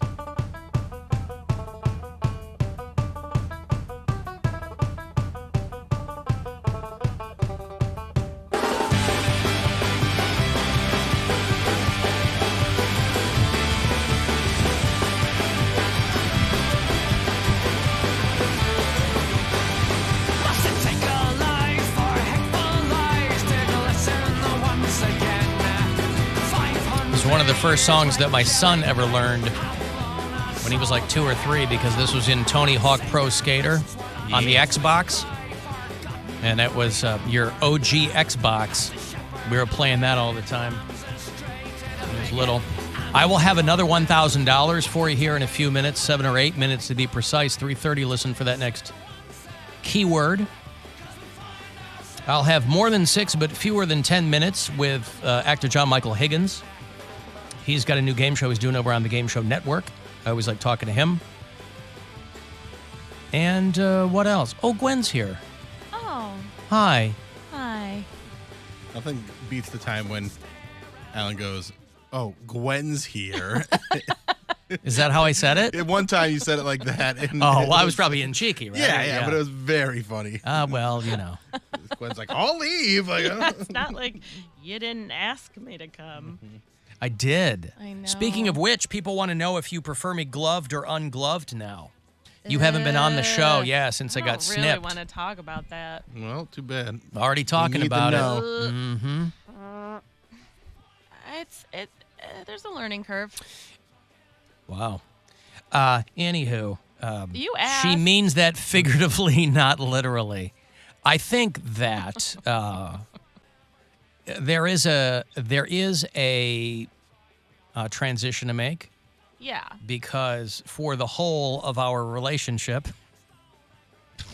I was wrapping it up. I only got snipped a few months ago. I mean, obviously we have Last a child. November This I got isn't snipped. It wasn't the first time ever. No, but the only time I've Correct. ever pulled the goalie, a kid has happened. So it's like my brother was aghast when we were all at home to see my family for Thanksgiving, because he couldn't believe that I had just gotten snipped. Well, you'd been When we were talking there- about it for a long time. But Yeah. You just, When we were there for Thanksgiving, I had just gotten snipped. Dr. Berglund had done the deed just a couple of weeks prior. It was on Veterans Day last year. And then you have to wait a certain amount of time. Then you have to go and you got to pop one off in the office to make sure that Which, did he tell you he was going to do it here? who? He was, Alan, your husband, was going to do it here and then take it to the office. He was going to do it in the... Yeah, we talked about that. My sample, yeah. I thought you meant Dr. Berglund was He's going to do it in vasectomy here. here. That would have been great. No, That would have been not good sterile. radio. That's a very early 90s radio Yeah, bit, is yeah. guy getting there's a You could vasectomy on the you air. could get a colon or a prostate exam. That one requires no equipment. That just requires you to be home. No, he did it for me. I mean, I paid for it. It wasn't gratis. No, I mean, but yeah, it is a different situation, though. I never had any problem whatsoever wrapping it up. But if I don't have to, yeah. But again, my brother had mentioned, my nephews are 22 and 21 now. He got his done like the week after their second kid was born, and he couldn't believe that I had waited that long. But you never know what the future holds, right? If I had had it done after my first two kids, wouldn't have a third. And there's no way to know that. And I wasn't even going to have a third. But I mean, you meet this piece, and you're like, well, okay. Then. Well, okay. Whatever happens, happens. Yeah. There is no surer sign than your city is broke or your state is broke. I don't do a lot of transitional material. I don't know if you've noticed that. Yeah, I did. There's no surer sign that your state is broke than when they're going after people for 20-year-old parking tickets, which is what Dave Yost, the Attorney General, is getting up to. And again, I don't know how you track these down. This conversation we had a couple of weeks ago, because I got my first speeding ticket in about a decade and again, I wasn't going 90 on the what the hell they call it, expressway. I was doing 35 in a school zone. I had come around the corner, wasn't really paying attention. Again, that's not fast, but in a school zone, okay. Get pulled over immediately, and the guy, whatever, writes me a ticket. $275 because it's a little bit more in a school zone. So fine. And so here on the show, all these people were castigating me for even considering paying the ticket. If I get a ticket, I pay it. I don't need that hanging around. I don't need any of that, right? A lot of people are just rolling the dice on that kind of stuff. You're a sucker if you pay, blah, blah, blah. Well, they're going after people who haven't paid parking tickets as far back as like 2000. So there's no other reason. You know, you have to imagine like city managers or people who have dealings with the Attorney General's office going, how can we make more money? How about if they're just spitballing ideas, right? Hey, how about, we're kicking out a lot of money, boy, in these law enforcement wrongful death suits. How are we going to make up that shortfall? Let's go back and see who hasn't paid their tickets from 20 years ago. I don't know how you track that down. It's all on the computer. Yeah, everything's in the computer except try finding something from last week. Go to the city and say, hey, something happened last week. Do you have a record of that? But somehow they're going to find people's parking tickets from 20 years ago. They're going to collect on unpaid parking debts. Here's the catch, though. They're only supposed to collect on debts that are over $100. So they have to figure out how they're going to do this because they said about 98% of the tickets in question are for less than that. You're talking around $20, right, if you're parked in a weird spot or something. So I don't know how they're going to do this, but this is a big plan in the state of Ohio to go back and get people's unpaid parking tickets. Don't they appreciate and become... I don't think anybody appreciates parking tickets. I think if you get one, you're not happy about But it. don't you have to pay like a late fee, and doesn't it go up in price? Or I don't know because I pay my tickets. Again, I don't understand the notion of people going, well, let's see what happens. That's what I've done with some of the camera tickets. And what happened? So far, well, those camera tickets are different, though, as people have established. I paid my parking tickets, but the camera tickets, I was like, nah. You don't pay them? Well, because people... No, I do. Wink, wink. Yeah. Because people say, oh, the camera can't prove, those camera tickets are hard to hold up in court. If you fight them, you're going to win because the camera. And I'm like, I thought the whole point of the camera was that you couldn't fight those tickets. We got you on camera. This is a machine that can clock how fast you're going. It's not based on human judgment. It's not. It's the judicial process. I guess so. You are innocent until proven guilty. Well, guilty until proven innocent when it comes to speeding tickets. Not in a court of law. No. Again, court of law is what about a represented court of by public two. opinion? Yeah, separate, I'm no constable. separate but equal. Yeah. Dun dun. Oh, is that what it is? These are their stories. I like mine better than yours. Dun dun. Is that what it was? Yeah. Dun dun. You with your fancy sound My effects. fancy noises. Let me give you some money here. It's $1,000. It's a chance to grab some money courtesy of the Buzzard Bookie. Maybe you're worried they're coming after you for those Millennium Era parking tickets. I don't know. It's $1,000. Good luck. This is your chance to bet with the Buzzard Bookie and win $1,000 now. Enter this nationwide keyword at WMMS.com. Bills. That's bills. Enter it now at WMMS.com. If you listen to us on iHeartRadio, you can always leave us messages there on the app, but you can always drop voicemails, too, on the After Hours line. It is 216-986-8903. Hey, little radio buddies. Woo! I was gone from Ohio for 32 days, but this is rat, I think. Guess what? The weenie stopped leaking. That's a good thing. And, boy, man, every time I go on vacation for a while, man, a lot of people die. Really effed up, Kind of on a vacation, you can always just kind of put it on a calendar like, Yeah, I went to the beach that day, and a bunch of you got shot somewhere. Bunch of bull crap, man. We need to get together, be happy.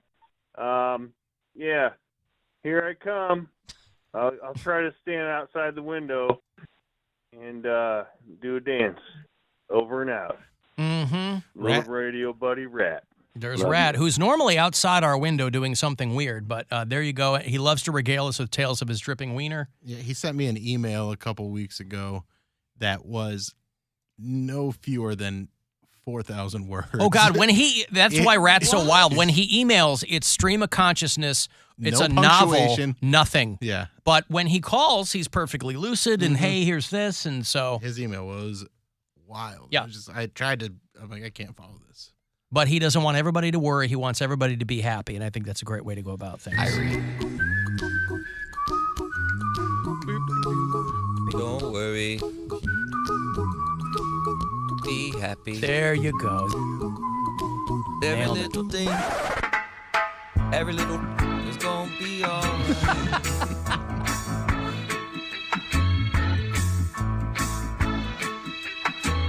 Don't worry.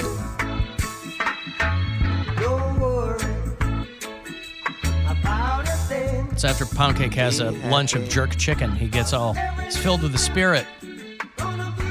Everton Ireman! I am expecting a follow-up to that, Cody, by the way. I'd like to hear part 2 of Don't Worry, Be Happy from you. Okay, but you can't rush it. Everything. I know. Inspirato comes when it comes. I understand. I want to talk to John Michael Higgins here. More than 6, but fewer than 10 minutes. With somebody on the phone. John Michael Higgins, you know, if you've seen the Christopher Guest movies, Best in Show, and For Your Consideration, and he's shown up on a number of great sitcoms. Like I was saying yesterday, everybody knows him from something different. You know him from a series of game shows that he's done. Michael, how are you? I'm good, Alan. How are you? You know what? I won't lie to you. Any excuse I have to rewatch any of the Christopher Guest movies with you in them, I will take them. Despite having them all on DVD, by the way. I don't know if you're like me. You don't realize how many, with streaming and everything, you don't realize how many DVDs you still have. Is that true for you? Oh, my God. Yeah, it's totally true. I don't know what to do with them. There's literally next to me a closet door I could open, and there's just stacks of them. Not to mention CDs. I still have those. It's funny that those are considered legacy media now. Those are considered classic formats, the compact disc. I know. It is. You know what, though? I always think it's good to have a hard copy. You know what I mean? Yeah, of course. It's funny because, I'm a game show host now. So, it's on every day. So there's like tons of content out there with me in it. And I'm supposed to collect all of it because it's my career. And I suppose maybe a grandchild will want to see it at some point. Maybe not. But it's harder now to collect things because they used to just send me a DVD. I have a DVD of all the movies I made, most of them. But I don't have it of all these like game show things. You'd have to make DVDs, and no one does that anymore. Or they would send you a thumb drive, and they'd go, "Here's your entire career." Yeah, that's it. So it's now going to be a thumb drive. Are you happy to think of yourself now as a game show host? I know you did America Says quite successfully, and Split Second is the brand new game show with John Michael Higgins over there on the Game Show Network. Are you happy to kind of settle into this for now? Yes, I am. It's been really very satisfying for me, and the format works well for me. I didn't know that, and now I do know it. I like people. I like talking to people. I like playing games, and I speak clearly. So maybe game show host was just waiting for me the whole time, and I'm a little surprised that A, I'm doing it now, and B, I hadn't done it before.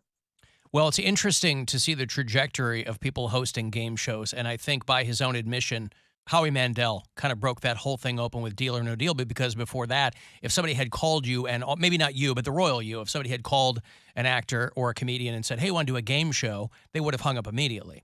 Whereas now it's a much more, it's not only a hipper thing, but it's just people don't think twice about it. No, it's right. I think a lot of those walls, those barriers between, scripted people and unscripted people and weathermen and actors, and it's all sort of breaking down. And this whole game show thing has been part of it. I feel like I got in when the getting was good. A lot of actors I know personally were like, I'm desperate to get a game show. It's such a good gig, and it's so fun. And Howie was a comedian, and that for a long time is what they did. They got stand-up comedians, which is a little weird because stand-up comedians actually don't interact with people. They interact with people sitting in dark in front of them, but they don't have to ask them questions. Yeah, it's a monologue, not a dialogue. It's a monologue, not exactly. But actors do dialogue all the time. They talk to each other, and it's strange that they hadn't thought of it before. There's been a couple of examples, I guess, but mostly in the old days they would get comedians, Howie and others. But even actors, I mean, for a lot of people, game show host is one of those things that anybody thinks they could do. And if you know anything about it, you know that it's a difficult thing to really make look easy. That's the thing, because you mentioned actors talk to people all the time. But in your case, you have a great deal of experience improving, which is really what this is. You're not doing dialogue with the contestants.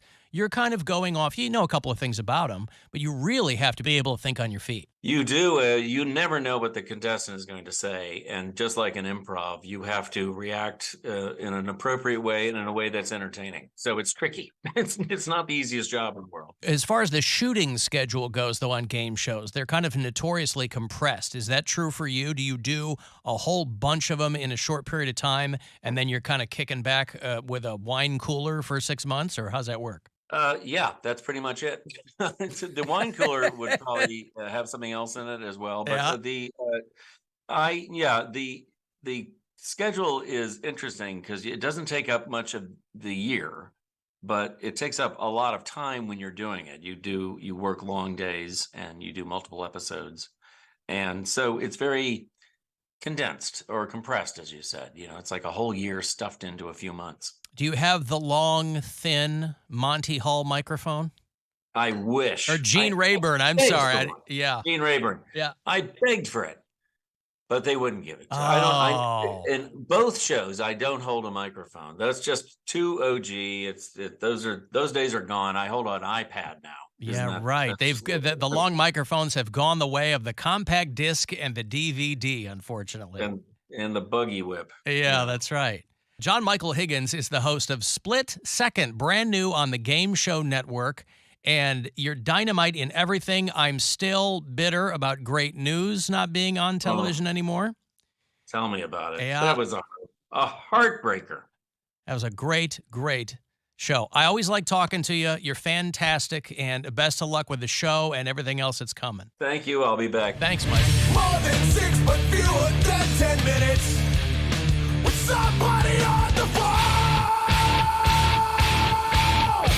Somebody reminding me that John Michael Higgins was Elaine's boyfriend who was going bald. Because he's done so many things. I always think of him, the first time I saw him was when he played Letterman in the Late Show movie. HBO did a movie of this book called The Late Shift about the Letterman-Leno Wars, and he played Letterman. This is early 90s, but I forgot he was on Seinfeld. He shaves his head and then finds out he's going bald. I never knew that was him on Seinfeld. Because he seems so tall and, like, without his hair, he looks like a completely different person. Badass. Yeah. Split Second, though, is his new game show. It is Monday nights, 7:30 on the Game Show Network. New episodes every week. I got to take a break here. If you want to send a text, 35192. I will have those Guardians tickets for you on the way. It's a 4-pack to see them on the 8th against the Detroit Tigers here at home. It's the Alan Cox Show on 100.7 WMMS. And everywhere you go on our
BBQ.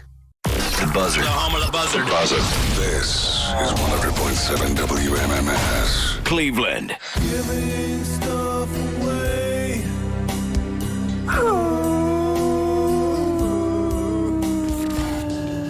Let me get some Guardians tickets. They just beat the Colorado Rockies, ending that series with the afternooner 4-1 Guardians there. The Detroit Tigers will be in town on the 8th, week from Monday, right? At Progressive Field. CLE Guardians /fan value for all the offers on upcoming Guardians games. You got 4 tickets here. Guardians Tigers on the 8th. Good luck. Caller 10, these are yours. 216-578-1007 or 800-348-1007. Let's not pretend any of this makes sense. I don't understand any of this. It's the Alan Cox Show On the Buzzard. WMMS.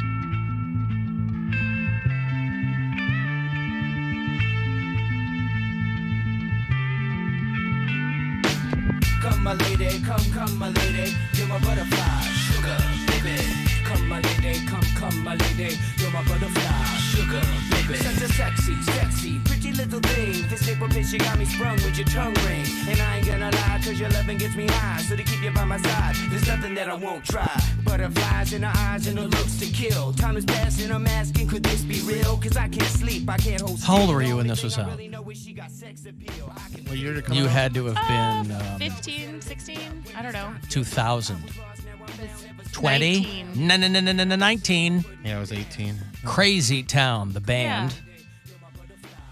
Shifty Shell Shock. The front man there, his real name's Seth Binzer, and he's just as famous for being for substance abuse issues publicly as he is for being part of Crazy Town. They had one big hit. Yeah. It was Butterfly. It was a massive hit for them. It made their debut album double platinum, but they didn't do much past that. But the video of these guys fighting after a gig, did you see that? No. Seth Binzer and his guitarist are just beating the piss out of each other backstage. Bobby Reeves is, because Shifty Shell Shock is so, unreliable is the wrong word. The guy's had his share of problems. Because he's not always an easy dude to get along with, there's been a bit of a revolving door there when Crazy Town decides to go out and do stuff. And Bobby Reeves has been a guitarist for a couple of other different bands, and he's in Crazy Town. And they got into something backstage after a gig, and Bobby Reeves ends up having the worst of it. I can't show you the video because it's just full of expletives, but if you find it, you'll be able to watch it. There's a couple of sucker punches in there.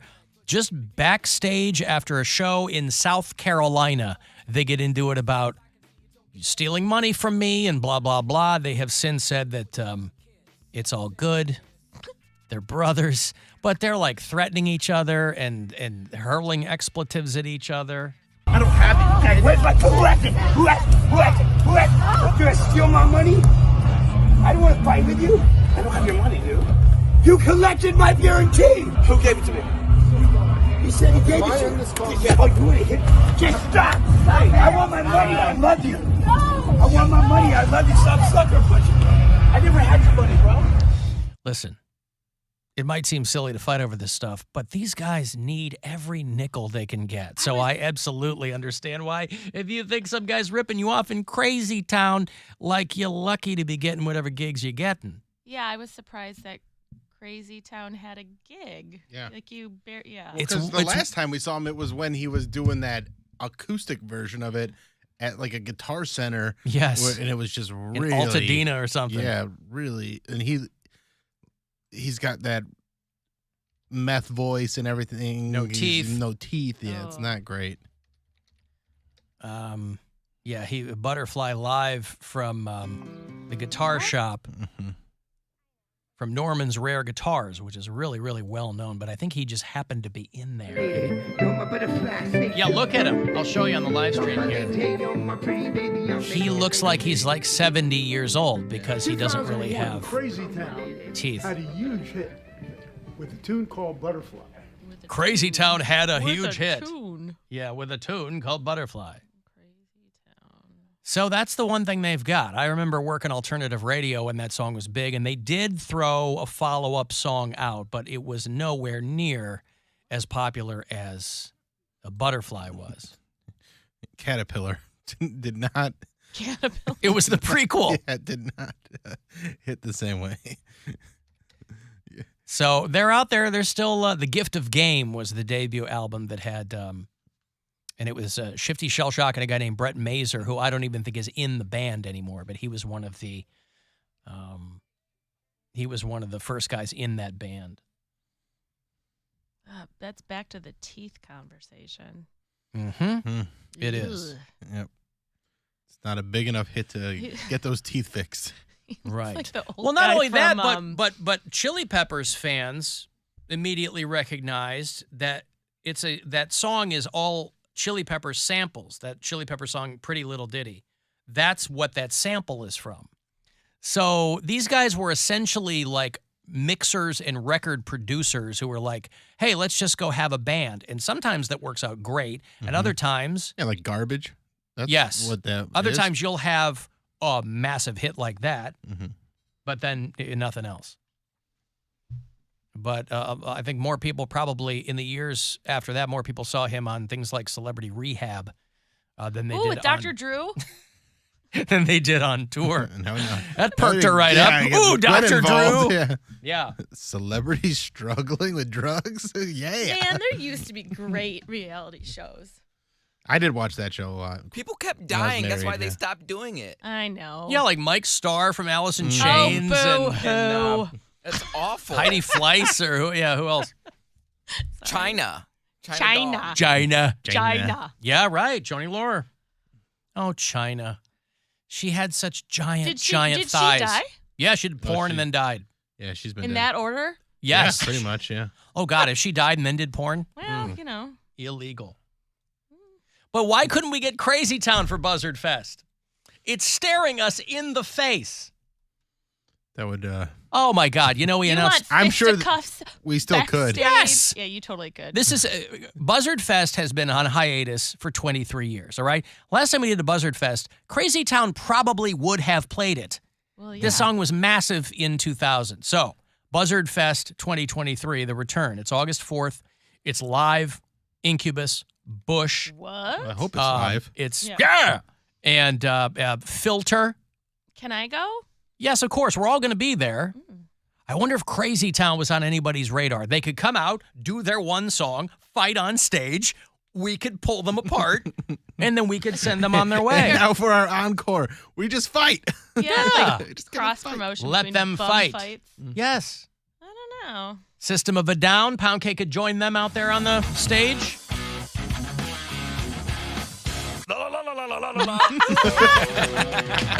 Everybody's going to That's so funny. That's my favorite System of a Down song. Every time it comes on, it gets me in a good mood. Every time. I'm in my car. That got me. Oh. So good. Everybody's going to the party. Have a real good time. He's a very talented young man. At that steering wheel, man. Headbanging. But I bet you don't even know the name of the song. Yes, I do. BYOB. I didn't. What does that stand for? Bring your own bombs. Yeah! This guy, he knows what's up. Is that true? Ask him.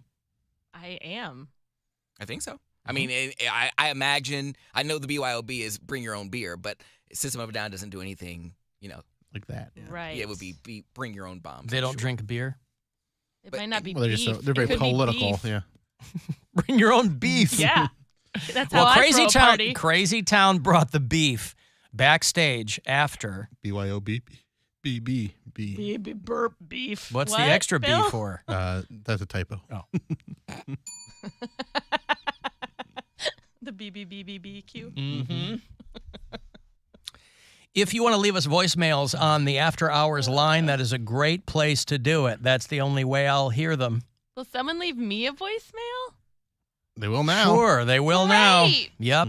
I'll be happy to go through those.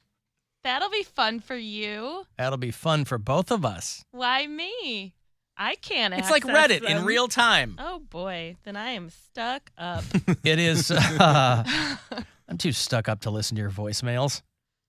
It's 216-986-8903. Hey, Alan, Kenny from Kent here.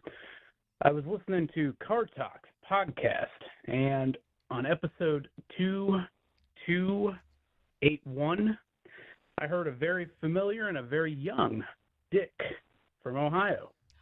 Thought you might be interested. It's within the first few minutes of the episode. On Car Talk? You remember Car Talk? Or Cart Talk. Cart Like Talk Home was Depot the and other day. Lowe's. Yeah, Cart. when talking about the narcs. Cart Talk was yesterday. Car Talk was a show that was on for many, many years. Click and clack. Click and Clack, the Tappert brothers. Now, the show started in local Boston NPR in the late 70s. I love this show. I love the show, too. My dad and I would listen to it when I was younger. When my older kids were little and I was making constant trips back to see them in Michigan, I was leaving at like 5 in the morning, right? And Car Talk was on my trips to Michigan. So I listened to Car Talk a lot. It was Tom and Ray Magliozzi were the guys. And Tom died a few years ago. Ray, if you're not familiar with the show, you'll still hear Ray because he does those eBay Motors commercials. Yeah. He's got the thick Boston accent, and that was like part of the appeal of that show. Yeah. Is these guys but they were extraordinarily smart guys. They owned a body shop, but they had like engineering degrees from MIT. Yeah. They were so funny and So cute. funny. Yeah. So Tom dies. He was, I think, maybe a decade plus older than his brother. Tom dies in 2014, and they would just air reruns up until a couple years ago. I don't think NPR airs Car Talk anymore. But you can listen to it, like Kenny said there in Kent. So I go back and I find the episode he's talking about to see if it's a young Dick from Dayton. Because that's what he's trying to tell me, right? He's implying, yeah. Now, I don't think that it is, but I can hear how he might think it was. Ruined it. Well, no. You listen to it and you tell me. I'm not saying I'm right. I'm saying this is what I think. Now, the problem is you never know because these guys sounded the same for 35 years. You don't know how old the episodes are. Sometimes you'll hear an episode from like... They don't tell you in the... No, they don't. And I looked. Well, the numbering system is probably... Right, but there was no cross-reference with the year. What I always did when I would listen to those old reruns was when people would say the year of their car, I would have to go, okay, how old is that car probably, and then kind of work. Anyway, listen to this. This is what Kenny and Kent was talking about. Yeah, my name is Dick, and I'm from Wapakoneta, Ohio. Wapakoneta, Ohio. Ohio's good enough, Dick. We don't have to narrow it down that much. What's up, man? Well, my 1988 Chevrolet pickup truck bounces up and down like a rubber ball when you step on the brakes. Now, I hear like what he's kind of thinking. I don't know. But also, I mean, the show started in 1977. They weren't syndicated for a long time after that, right? Here's why. Dick is like 75 years old. He wouldn't have been that young. Wapakoneta's an hour north of Kettering, which is where he lives. So I love where Kenny's head was, but... Here's why I don't think it's Dick. He's calling them with something relevant to Yes, what they do that's on the exactly what I was show. gonna And say. so He's it's on not- point. There's a it's beginning, not middle, and Dick. an end. Yeah. Right. Dick. Hey, what's up?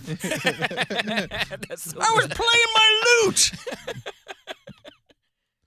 So that was my immediate thought, too. Was Dick I would be like, oh, they got that Ford factory up in Cleveland. I'm originally from Cleveland. Let's just support it up there. Wapakoneta. Yeah. Hey, I drive a unicycle. If he's insightful. I have a penny farthing. It's What? not- I said if he's insightful, it's not Dick. Yeah, my name is Dick, and I'm from Wapakoneta, Ohio. It sounds just like him, though. Wapakoneta, The Ohio. cadence. Kind of. The Ohio's good cadence enough, does. Dick. We don't have to narrow it down that much. What's up, man? Well, my 1988 Chevrolet pickup truck bounces up and down like a rubber ball when you step on the brakes. But again, we've only gotten Dick on this show for the last 13 years. You've gotten a lot of dick in the Yeah! last 4 years. 403. I don't know if he was riding a penny farthing back then, or if he was a unicyclist, or I don't know what a young dick was doing. One wheel. I don't know what He would have been in his 30s, 40 years ago. How old is he now? Well, this is if it was. We don't know when this was. We don't know when yeah. this was. The guy said in 1988, whatever. So I'm thinking. He said 88? Yeah, I'm thinking his car wouldn't have started to need work for maybe a decade. So let's say that was from 98, 99. Oh, that wouldn't be a young No. dick. Bouncing like a rubber ball. That sounds like something he would say, though. One wheel. Just don't know that he even ever had a truck, though. Just to be so zeroed in, though, on Yeah, that. he couldn't. He wouldn't be able to do it. But anyway, the next time he calls, and invariably he will, I'll ask him if he was ever on Car Talk. Are you putting out the dick signal? No. Would you want to do it on Twitter? You don't have a giant dick signal? Hey! No. I could throw the bat signal up for him, Bill. We could, he could see that if, he wanted to.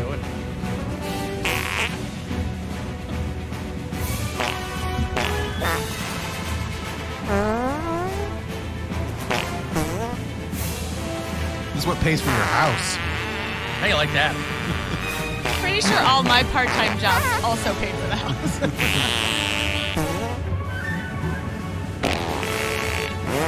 Well, the cost per fart is in a much different scale than. Ooh.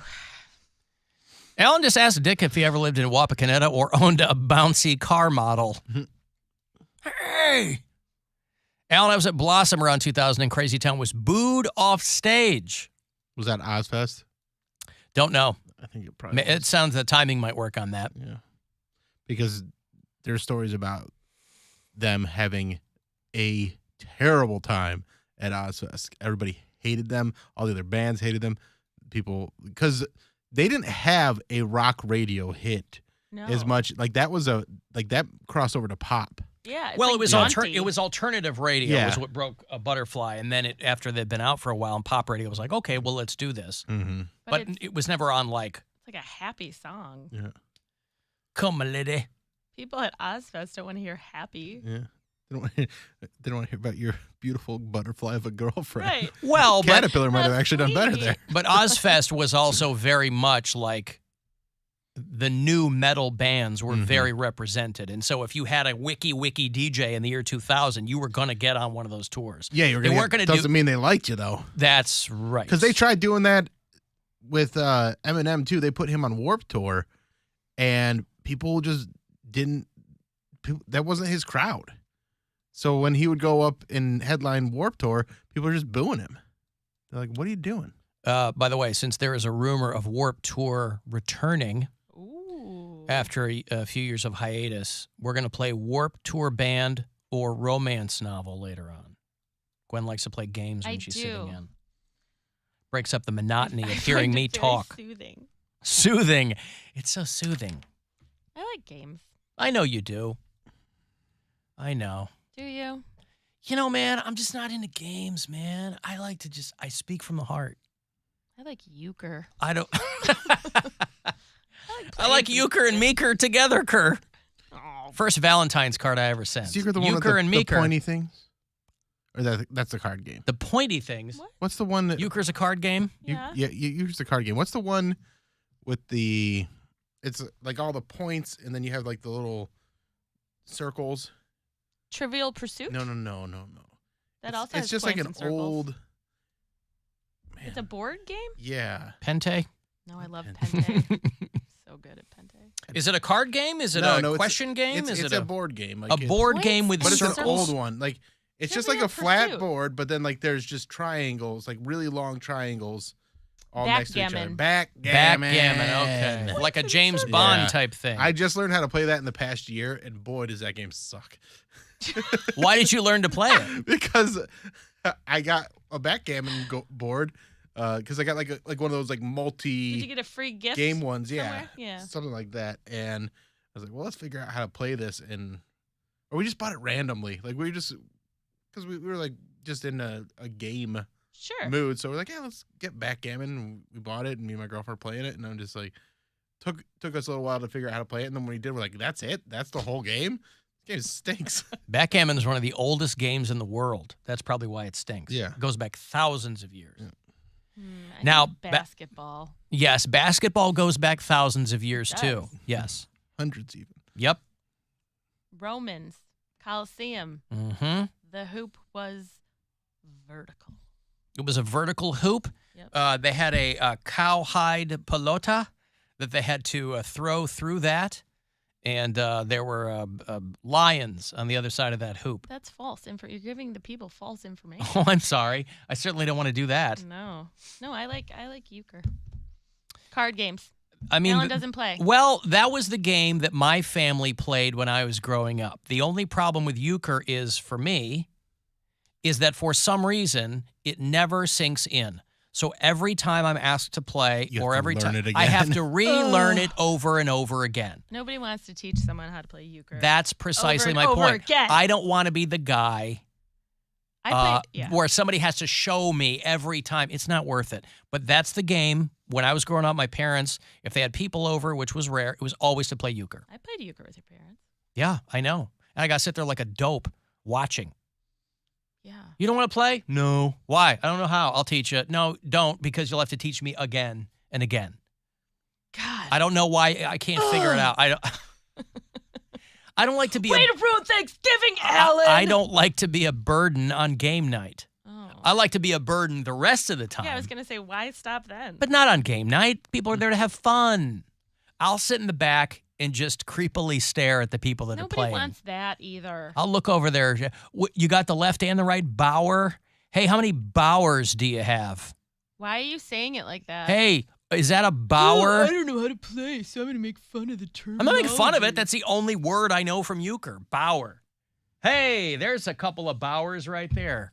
Happy walking home after a Guardians win. Said Ponderosa, and I was like, mad respect. And then That would I'm like, be an nope, amazing sweatshirt. It's not. What did it say? Pound. Oh, Ponderosa. If someone has an OG Ponderosa T-shirt With like the pine trees in the back? Heck yeah. Somebody's probably making those, I'm sure. Nobody's making them. They're all triple XL, but, why not?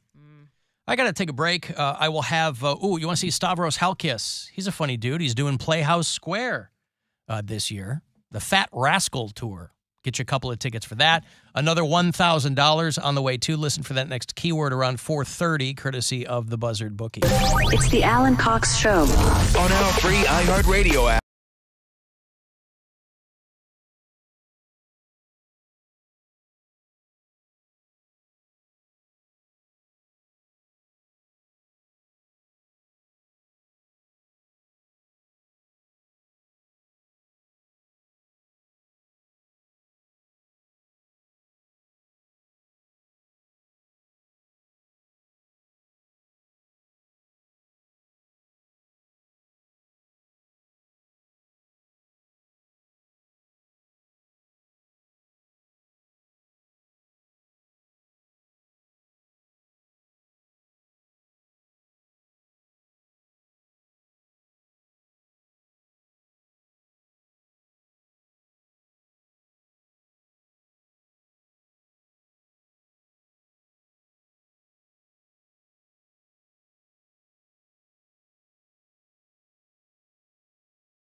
I will get you a couple of tickets here. When's the show, you ask? It's a very good question. Oh, there it is. It's Saturday, October 7th at Playhouse Square. You can go to playhousesquare.org for all the details. Caller 10, these tickets are yours. Stavros Halkis. Good luck. 216-578-1007 or 800-348-1007. Some things are never meant to be discussed in polite society. Welcome to Impolite Society. The Alan Cox Show. On 100.7 WMMS.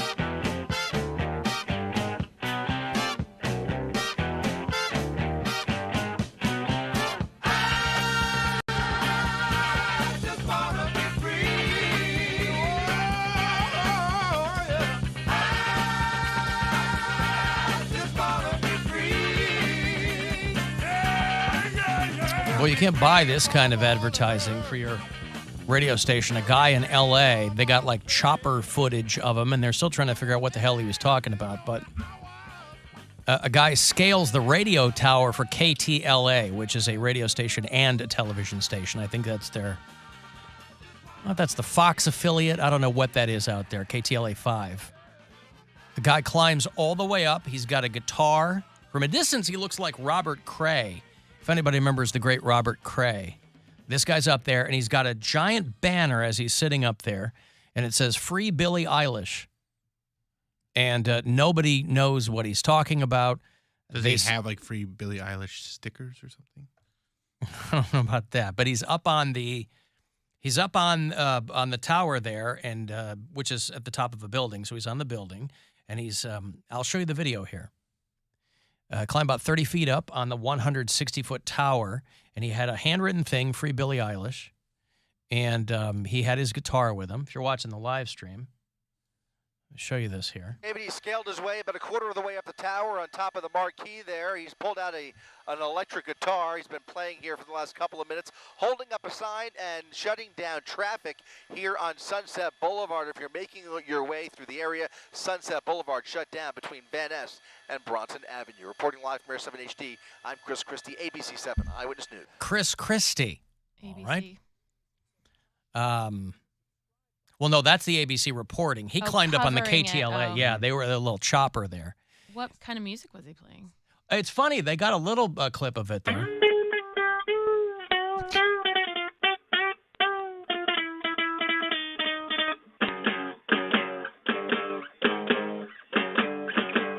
Is this Brian?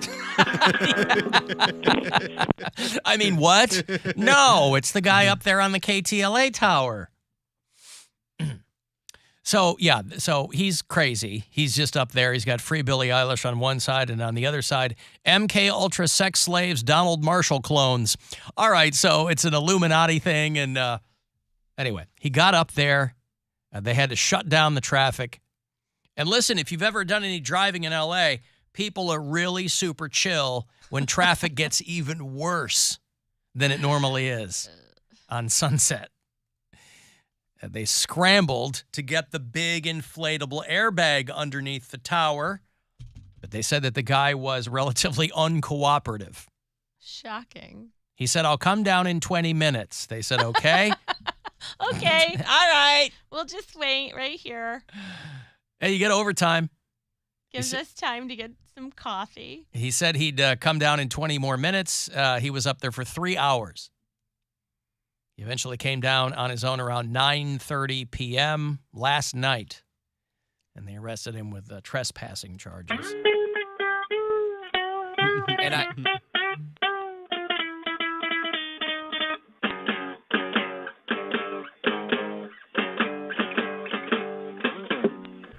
Brian is to the guitar what Dick is to the mandolin sometimes. It sounds like it's the first time they've ever played it, even though Brian has really called us over the years with some serious shredding. Yeah, I think he's better with the electric guitar. Sure. You can kind of slop your way through some stuff with an electric guitar that you can't necessarily do on an acoustic guitar. Give us a little something. Dick performing for Mary in Dayton. weather, they get out of tune. Yeah. The weather affects the tuning? Well, yeah, you can warp your. You need to. If it's super humid, I assume that's what he was talking about.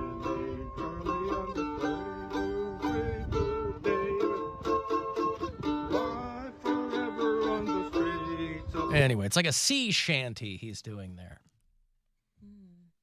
But people were quick to note that Billie Eilish isn't locked away, even though this guy, for some reason, he probably thinks, they didn't elaborate on this, but he probably thinks, if you can do your dark web Mad Libs, he probably thinks that Billie Eilish is in fact locked away and the person that's out performing is her clone.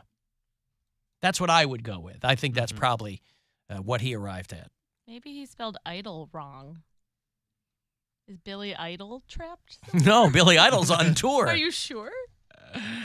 And he wants more.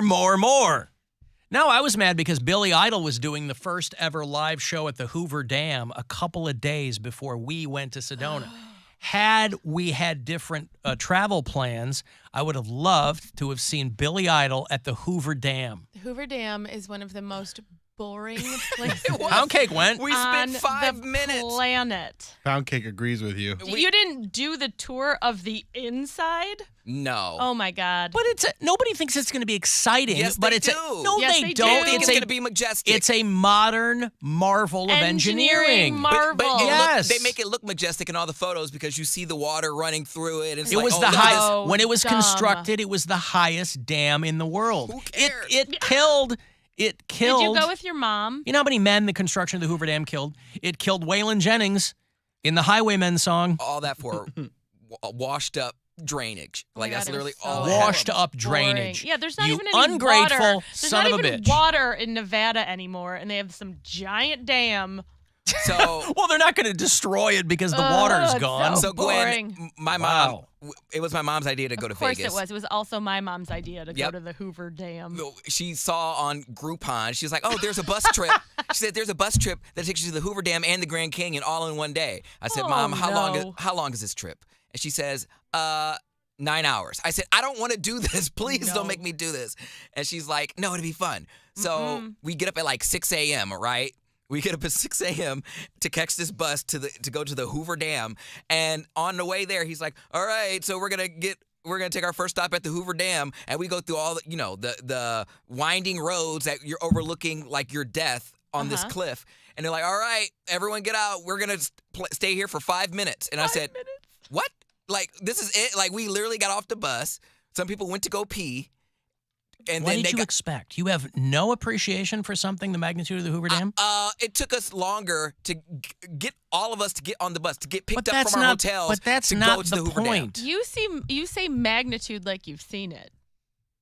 It's just you can't It's even, a concrete wall Yeah, you with just rust look on it. down and there's just more concrete down there. There's nothing to it. But in the 30s, when it we was... don't live in the 30s.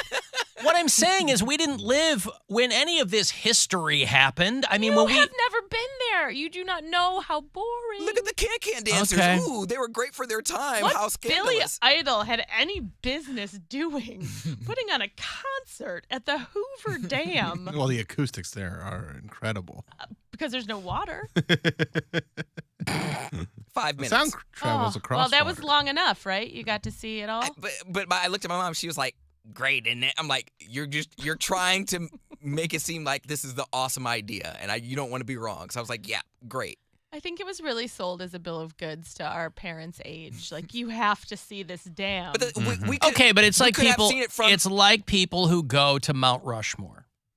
That's probably not that exciting either when you're there, but no, it's small. for a creation, right? It's a lot smaller than people think. It's like the Mona Lisa. When we went to go see the Mona Lisa in Paris, right? Right. It's like a postage stamp, but there's 1,000 people. not true. It's very small. You think it's going to be the size It's of like that an monitor? 8x10. That's small. It's not That a is small. postage Yeah. stamp. I'm exaggerating, but every picture dare you you. see of the Mona Lisa, you think I thought it was going to be this huge thing. You did? Yes, didn't you? Even the one that they used in Glass Onion looked like it was too big. Yeah, it looked. Yeah.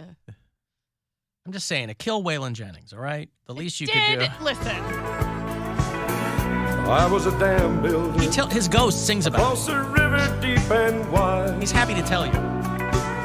Where steel and water. So he was a beaver, big deal. A place called Boulder on the wild Colorado. I slipped and fell into the wet concrete below. You see it from the road. They buried me in that gray tomb that knows no sound. But I'm still around. Always be around. Always be and around and around and around. God damn, I love Waylon Jennings. That guy's been dead for 20 years now. Slipped and fell. Died in Chandler, Arizona. He slipped and fell down to the wet concrete below. I got money for you. Oh. I've got money for you. It's not you, the royal you. It's $1,000 courtesy of the Buzzard Bookie. Listen closely and good luck. This is your chance to bet with the Buzzard Bookie and win $1,000 now. Enter this nationwide keyword at WMMS.com. Green. That's green. Enter it now at WMMS.com. So Gwen's here. There it is. Go ahead. Besmirch engineering, besmirch the Hoover Dam some more. You can see it from the road. I was moving on. You can see it from the road. You can see a lot of things from the road, but you get out and go look at it. We had a longer You can look see the Statue of Liberty from across the water Have you there. ever been to Ellis Island? Because I haven't. I've been to New York a dozen times. No, I've never gone out to Ellis No, Island. you haven't. So What's your point? my point is you saw it from the road, and you're fine with it. I just never made a plan to go out there, but I would absolutely go out to Ellis Island. I would too, but just because you didn't doesn't mean you didn't get to enjoy the majesty of this statue. It's like people who go, I don't need to go there. I saw a picture of it That online. is not the same thing. And again, I'm not planting my flag in the Hoover Dam. I'm just saying that you are. No, I'm not, because you guys have been and I haven't. So So I'm you're jealous. This is all coming from jealousy. Absolutely. This is damn jealousy. Everything about me comes from jealousy. Of course. Give me Davis Dam. I like that one. I like that dam better. It has more water. There's one in Lakeview. What about Cemetery. dental dams? I mean, that's a They're marvel getting of rid modern. the dam that's down in Cuyahoga Falls. Yeah. What about the one in Lakeview Cemetery? They filmed part of Captain America there. Don't know. Now that's at least interesting. Alan, I remember Poundcake saying the Hoover Dam might be cool if they showed a movie on it. Yes, I did say that. If they projected something, that would draw in a bunch of people. It would what? At in. At the bottom of it. You're not going to look down and watch a movie the whole time. People could lean on the side. And They'd have to project it upside down, and then you'd look, hey, what is this? Harry and the Hendersons? Oh, God. When John Lithgow slaps him? Yeah. It breaks my heart. Well, every now, time. that part. Spoiler. What a spoiler. Thanks. Now I guess I won't watch it. I know how it ends. You've already seen Harry in that. No, I haven't. It's not how it ends, you dummy. I know. He gets impaled on that fence. What? I said, and the fact that there's no water, people could just go down in there and just watch it and look up. I would think that would make it cooler that you would have access to areas that were normally submerged. That you could, in a perverse way, you would have access to something because of climate change. Like when graves wash up? Yeah. Okay. Well, I'm sure there's a lot of bodies down there. Well, how about that? They're in the cement, according to the song. And in the water, there's a bunch of mafia bodies down there. Lake Mead. If you listen on iHeartRadio, tell me where you do it if it's from out of state. I like to know where people are. Nick is in Gainesville, Florida. Joey's in Nashville. Caitlin is in Prescott, Arizona. We were just out there. Jason listens in Charlotte. Ruby's in San Antonio. Hey, Courtney from Diamond. I love when Gwen is on. She is seriously, no offense to you guys, the funniest person ever. I love when she's on. I'm glad, I miss Mary, but I'm glad that Gwen is on because I'm a big fan. Boy, look at that. Thank you. Her audio sounded really nice and clear. Where's Diamond? Diamond, Ohio? I thought she said Courtney from Diamonds. I know there's Diamonds. Yeah, Diamond, there's a few Ohio. Places. Diamonds Lodge, all sorts of. But Is Diamonds the one that's haunted? I don't know. Diamond, Ohio. No, the strip club. Well, she likes you. And they're all boy. haunted. I like her too. They do that now, don't they? What? Call themselves lesbos. Oh, boy. Diamond. All right. It is... Where is it? Oh, it's in the middle of nowhere between Youngstown and Akron. Right along 76. All right. Well, all the way out in Diamond, she's loving what's going on when... I bet she's also anti-Hoover Dam. How old were you when you went? Because he went as a... Third grade. When you went out this last time, right, Poundcake? You went as a grown man? Maybe you'd appreciate it now as an adult. No. The third grader thought it was boring, but maybe an adult Gwen would be like, man, this is majestic. Think how much bigger it was to a third grader. And more water? Yeah, when you're a kid, that's when you're going to get wowed. Oh, it was awful. Wow. Did you whine and complain about it? Probably. I was in the desert. Oh, inside a dam. There's no windows. You just walk in. It's like a tunnel. I was going to say, as a kid, I think I probably would have liked it. No. Was this a day-long excursion? I mean, I would think if you were in there for half an hour, you could put up with anything. I don't know. You had to, drive out there, and I don't know. You're just inside a dam. You really don't remember a lot. For something you hate so much, you really blocked a lot of it out. About. It's like a dam Yeah. with, like, a hallway that you walk through that's, like, the length of the dam. Neat. And then you go home. I mean, what else is there? It's not like you threw coins off and made a wish. It's like it's just this beige dam in the middle of the desert. They tell you how much water is pumped through on a daily, and the water has to be, sanitized, and this pump does this, and this button does this, and they can, flip the lights if they want to and make it like a little disco ball. They can't do that. I don't know. I don't remember anything interesting like that. I feel like that's a feature that they would put in to make it seem more interesting. Like, now look, we're gonna change the lights, and you just press a button, and it's just like, it's like the top of Terminal Tower. They can change it and make it do fun stuff. I don't know that it's lit at night. Is it? I think something. Well, it was that night that Billy that's Idol played there. He probably played during the day. Well, let me read this to you. In 1935, when it was completed, it was the highest dam in the world. Its base is as thick as 2 football fields. Hey, just like me. So am I. Beat me to it. Yeah! Each spillway, designed to let floodwaters pass without harming the dam itself, can handle the volume of water that flows over Niagara Falls. Just for comparisons purposes, I guess. That's not exciting to you? You know who? you know who would write a 2 song about football Hoover fields? Dam? Steely Dan. They would write a song about Bare Hoover naked Dam. ladies. They sacrifice all those hardworking Americans for a stupid dam. So stupid. I mean, it's fine. It's functional. It serves a purpose. But, I just didn't need to go there. And neither do you, dear listener. 96 men died building the Hoover Dam. 96 human lives for some stinky cement. Drowning, blasting, falling rocks or slides, falling from the canyon walls, being struck by heavy equipment, truck accidents. So ghetto. It took 20... Ghetto. Ghetto dams. That's actually a pretty good ratio, though. 21,000 men worked on the dam. 96 of them died. It's okay. They need to add... On any job site where you had 21,000 dudes, you're probably going to lose, you'll less fewer than 100. In those days, for sure. Do they have the Hoover Dam catacombs? Fine. They need to add that, then they'll get more tourists. Yeah, make it the spooky Hoover Dam tour. You want to go underneath the Hoover Dam where all the people died? Hoover Damned. Hoover Damned, yes.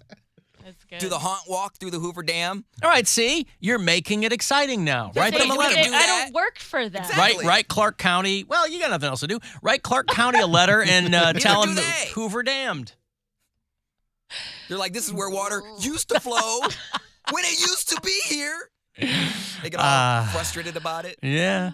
Can you imagine being killed during the building of the Hoover Dam, but you were killed in a truck accident? I know, right? It had nothing to do with you were walking back to your bungalow or whatever, and you tripped, impaled yourself on an iguana or something. Your Or you spirit just is had an allergy attack. Your spirit is so pissed you have to haunt that place. Like, ugh, it doesn't even look like it used to. It's not even as majestic. I don't want to be here for eternity. Nowhere to haunt. Like the people who are here are haunted enough. I'm gonna haunt Dead these water eyes. lines. I've got to take a break. If you want to send a text, 35192. We'll play Warp Tour Band or Romance Novel after the break. I'll have Dream Sonic passes for you later on, too. That'll be kind of a 2 hours to midnight show. It's Dream Theater. It's Devin Townsend, and it's Animals as Leaders. That's going to be a lot of fun. So you want to go to that? We'll hook it up in a bit. 35192 if you want to text, and we'll be back. The Alan Cox Show on 100.7 WMMS and everywhere.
Offer ends 4/29. Exclusions apply. Get all set to jet at Staples. The Buzzard. The home of the Buzzard. This is 100.7 WMMS. Cleveland. Alan, you have been described by your enemies as evil, insane, manipulative. Who are you? Call the Alan Cox Show. 216-578-1007 or 1-800-348-1007.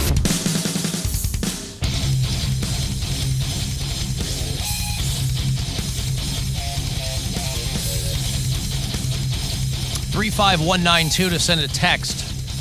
AlanCoxShow.com. If you want to watch live, thank you to Nurk Bagnolovich. Nurk Bagnolovich. Bagnolovich, yeah. For helping out on the video department today. From Texas, a Native American. Nurk. That's a Native American name? Mm-hmm. Nurk. All right, listen. Who might argue? Hey, Gwen's here. And I'm here too.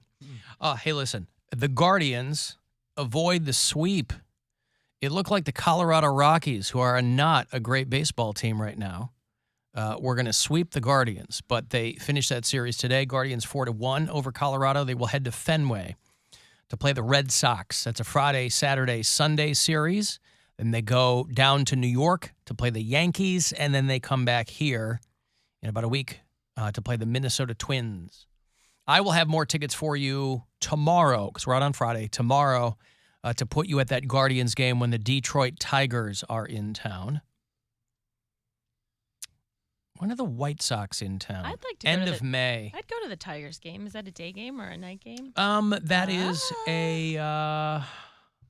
the third in that series. Wednesday, May 10th is a 1:10 game. The first two are at night. 8th, 9th, and 10th is when the Tigers will be in town. That is your team. White Sox are my team. And the Guardians. They're both our team. My team. Look at that, Bill's team.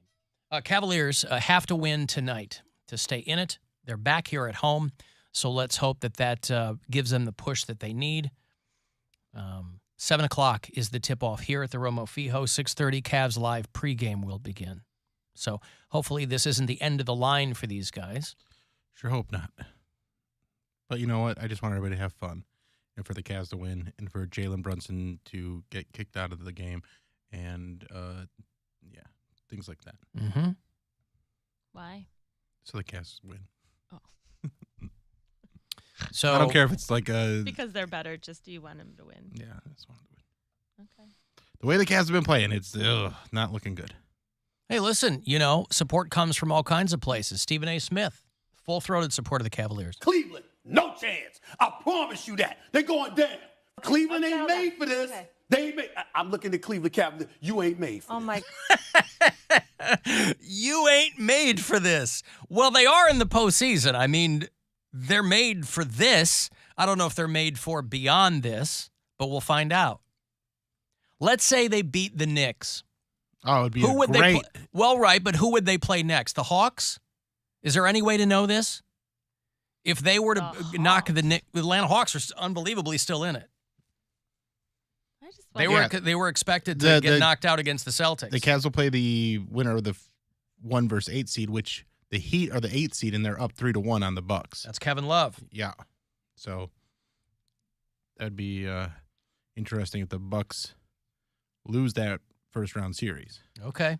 If the Bucks stop there. Milwaukee, the good land. I like the name Knickerbockers. The New York Knickerbockers. I think Listen, they should say it. I mean, even if the Cavs get knocked out, the Knicks have stunk for a long time. So for them to even be here right now, Knicks fans are just beside themselves. I'm happy for them. Yeah, right? Yeah, why not?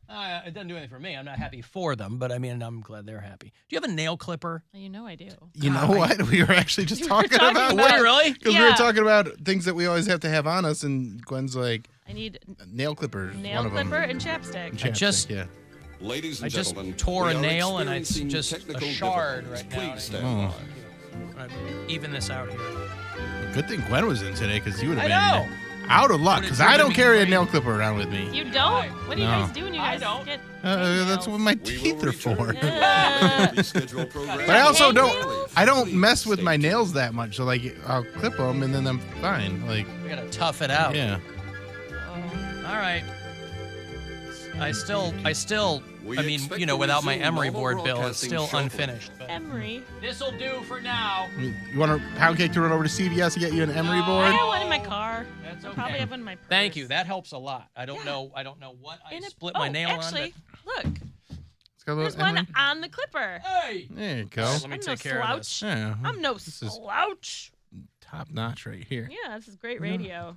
Well, I'm sorry. It was something that was going to just drive me crazy for the remainder of the program. Not So judging you. I don't care. I if it's, am a little bit. When have I ever been concerned? Have you heard this?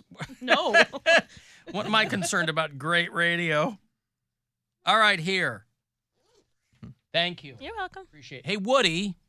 And this edition Alan. nailed it. What's going on? Did you find your Emery board, brother? I just did, yes. Good for you. Hey, hello, everybody. Hello, Bill. Hello, Gwen. Hi, Hello. Woody. Hi, Woody. I've got a question for Gwen today because she plays euchre, and me and my girl from Iowa play euchre as well. And I learned to play euchre when I came to Ohio. And the question is when I learned when I learned how to play euchre out here, you could turn down the bower if you were the dealer, and in Iowa you have to pick up the bower if you're the dealer. Okay. How did you learn how to play the game? Oh, that Iowa euchre. I'll tell you what, it has felled more than a few expert card players in their day. No, I have played that you can turn down the bower, but we play screw the dealer. So if you deal and everyone passes, you do have to call something. Yeah, that's what she calls it. She has to call something, right? Yeah, but you don't have to pick up a bower if it's flipped up. Right, and the rule is you turn down a bower, you lose for an hour. That was the little rhyme that I learned when I learned how to play the game. But she goes, no, you have to pick up the bower if you're the dealer. You have to do it. You have to do it. It was like written in stone. I'm like, easy. Is that what the song from the trigger. 80s is about? You got the touch. You got the bower. That's why Woody wears a T-shirt that says dealer on it when he plays with his girl. Well, I mean, I learned, like, when you're in the barn, when you have 9 points. When I went to school in Indiana, and we would milk each other when you're in the barn. So I still insist on being milked. But that's just a personal preference. $4.59. just a personal way to play the game. Yeah, there's little idiosyncrasies I think that are regional, but yeah, it's nothing worth Googling it when you're half in the bag trying to prove who's right and who's wrong. No, I don't think there's a right or wrong. You know how poker, there's different games of poker. I think people just have different rules to their There's a getting milked and a not getting milked. Always get milked. Always get milked. Always be milking. AGM. Yeah. All right, well, guys, don't get uked, all right? Enjoy the rest of your day. Thank you, Woody. Don't get uked. Gwen knows her euchre. Well, of course. Mm-hmm. There was never any doubt about that. That's precisely why I'm saying I have to flex. I have to relearn it all the time. You've got a lifetime of playing it, and it's never stuck with me. Yeah, and I grew up without the internet, so we played a lot of cards growing up. Because of Michigan? A lot of cards. Michigan? Didn't have internet up there? No, Michigan just got the internet, I think, maybe 8 months ago.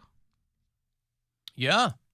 Now I'm using They announced it. They used local television stations and to let people know. They go, hey, Michigan's finally got the interwebs. It's not a card game, but we can play Warp Tour or Romance Novel. Do you want to play that game?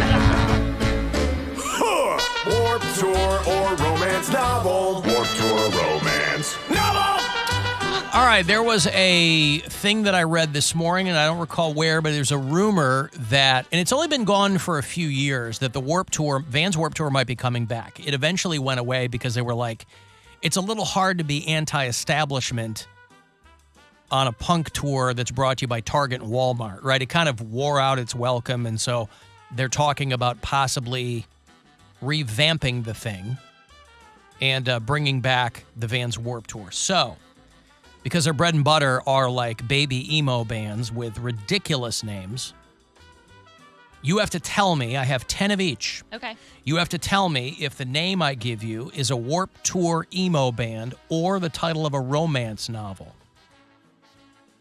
Okay. And it's going to be more difficult than you might think because of all the ridiculous names. You don't know how many romance novels I've read. That is true. That's why they call him Harlequin Bill. Yeah. Color Me in Kindness.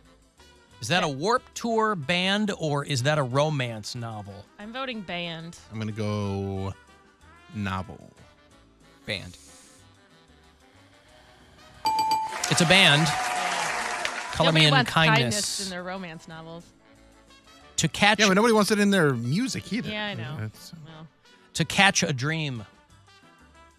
I'm going to go novel again. I'm going novel with that one. Novel.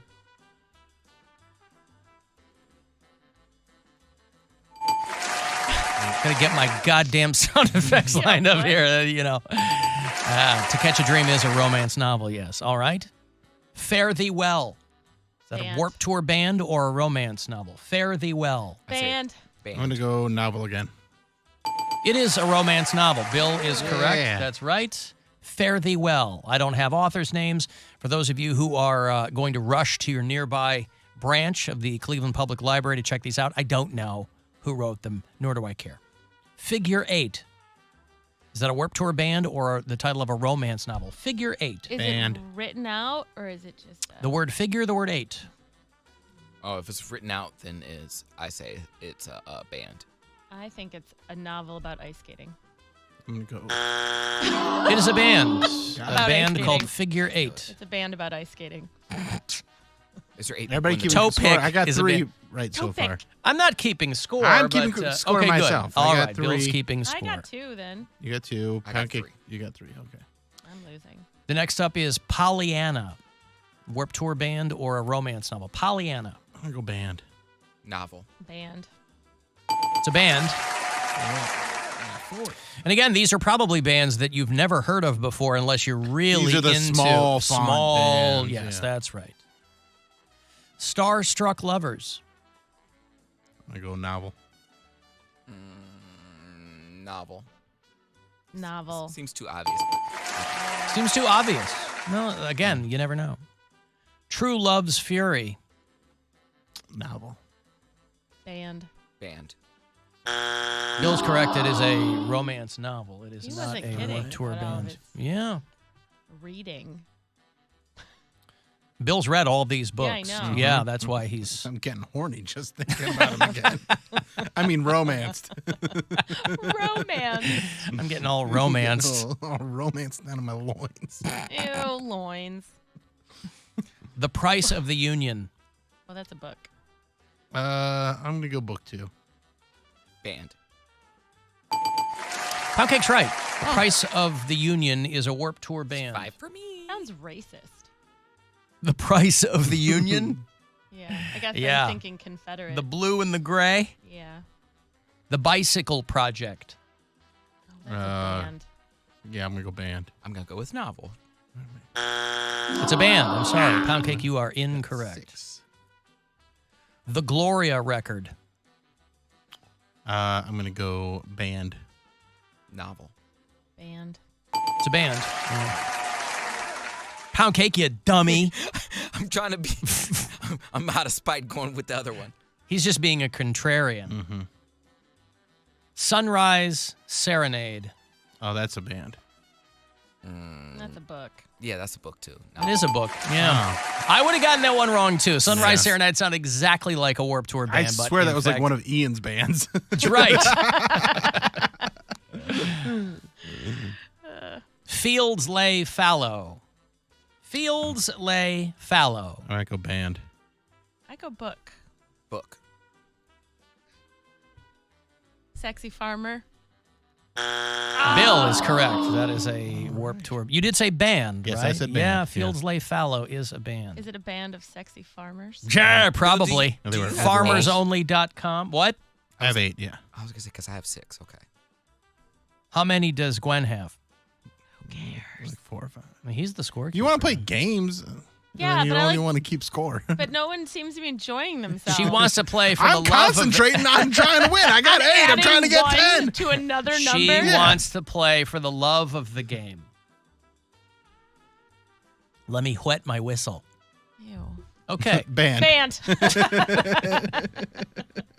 Actually, No, I'm sorry. That's a romance novel. About a train conductor. Toot toot. Okay, so Warped His Tour. whistle approached my sex. Approached my Oh. sex. That's how they. His purple helmet. That's like one of the words they use in like old romance novels. They don't call it a vagina. They just call it my sex. In those bodice rippers. Yeah.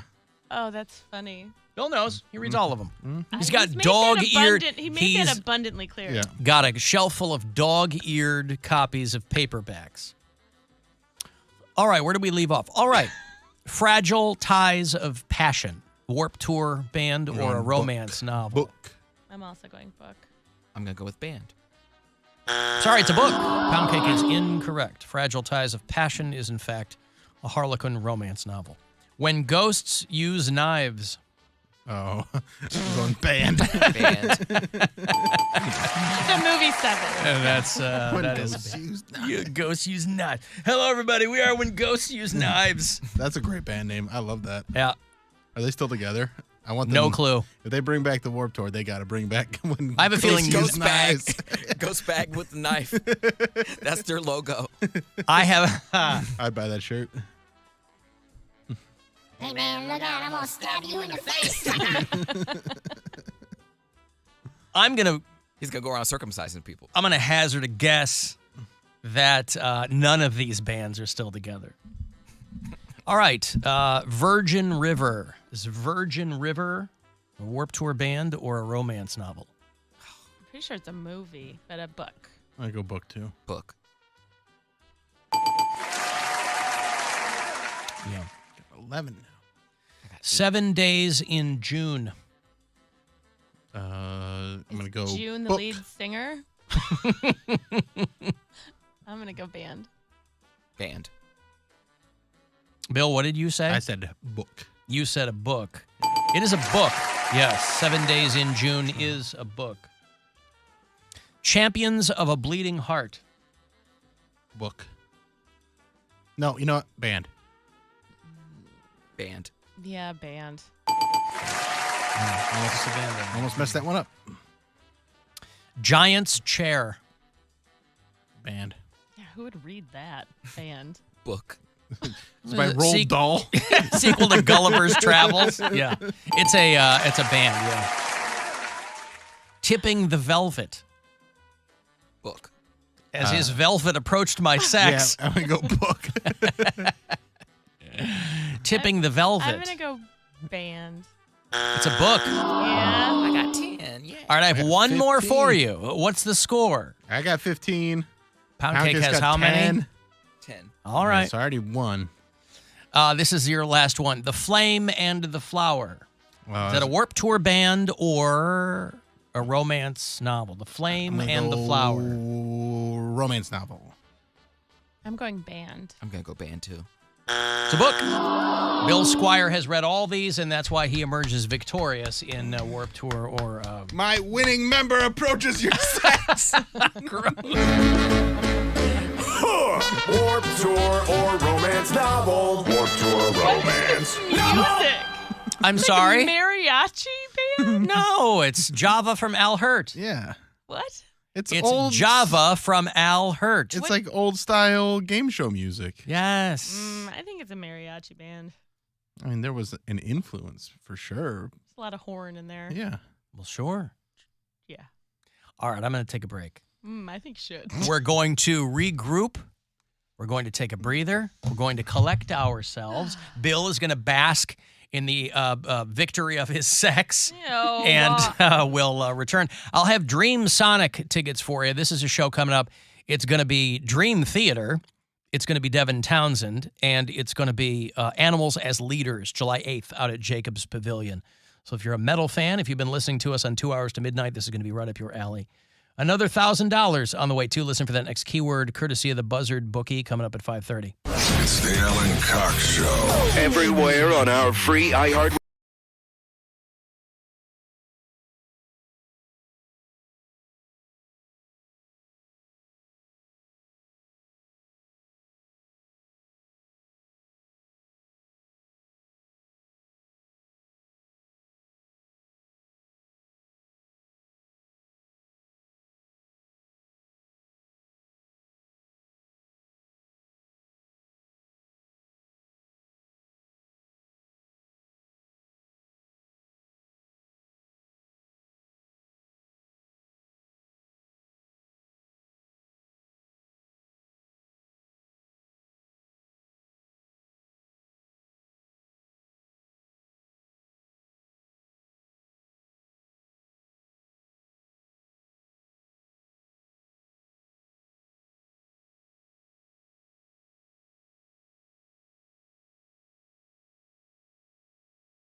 Bad Seeds on the iHeartRadio app or wherever you get your podcasts.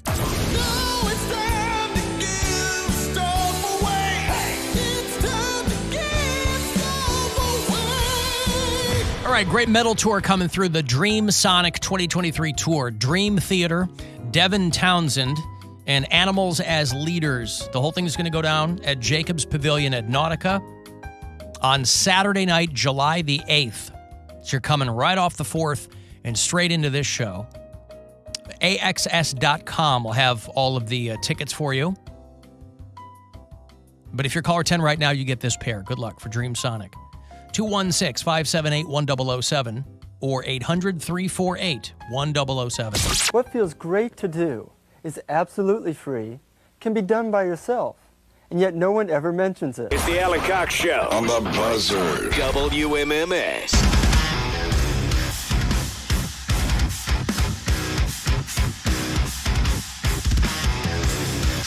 I got another $1,000 for you in a few minutes, courtesy of the Buzzard bookie. Cavs basketball tonight. A must-win situation to keep these guys in it. Knicks are in town. Romo Fijo. This will all go down tonight at 7 o'clock. Game 4. Or is it Game 5? Tonight's Game 5. 3-1, right? So far with the Knicks. Game 5 tonight. And then the Guardians avoid the sweep this afternoon, earlier today, against Colorado Rockies. They will start up in Boston again on Saturday, I think. Friday or Saturday at Fenway. But tonight, Cavs basketball on WMMS, 7 o'clock tip, 6:30 Cavs live pregame. Possibly the last game of the season. But why jinx it? We'll get to the Poundcake sports break here in a couple of minutes. You have to appreciate someone who, when they're faced with a really, really serious charge, doesn't know enough to just keep their mouth closed. Are we talking about Lil Herb again? Not Lil Herb. Did we get any follow-up on Lil Herb? I haven't heard anything. Our buddy Little Herb got himself arrested yesterday right across the street. Got himself into some fisticuffs that our own Bill Squire witnessed. And they hauled him off in an ambulance after a whole situation out there on PNC Plaza. Disney has been in the news for all kinds of things. Massive layoffs, this back and forth with Ron DeSantis. Disney's now suing him. And a guy who used to work at Disney is now looking at 5 years in prison for completely copying to taking a whole lot of upskirt pictures and videos. Ew. And he just told them everything. I don't know if it was a language situation. I don't know if there was. I don't know. Somebody saw a Disney worker recording an upskirt video of a woman at a Star Wars store. Girl's 18 years old. She wasn't aware what was going on at the time. But they got a guy who just showed them everything he had. Jorge Diaz Vega is the guy. He's 26. And they approached him, and he just showed him the videos on his phone, showed him the pictures, said they were his guilty pleasure because they brought him sexual gratification. Which is like, yeah, we know, bro. I mean, it makes me horny, officer. That's why I like it. It makes me feel romance in my loins. This is. I like their sex. My sex is inflamed, officer. Oh, inflamed sex. Yes, this makes my pants feel tighter when I take these. He went on to tell the police that those clips are hard to find online and that he had probably 500 videos on his phone taken over a period of 6 years that he worked at Disney. Somebody went for the 500 gigabyte phone. Oh, God. He's definitely not doing that with the 128. Normally, if you get pinched for something like this, you go, I didn't. This guy's like, oh, yeah. It gets me off. Hey, look at all the videos I took. Look at this. And the cops are like, sir, I'm going to need to take your phone to corroborate this accusation here. And they're back in the corner. Last week, I I saw a film. As I recall, it was a horror film. Walked outside into the rain, checked my phone and saw you rang, and I jizzed in my past. Speeding down the street when the red lights flash. Need to get away, need to make a dash. A song comes on that reminds me of you, and I jizzed.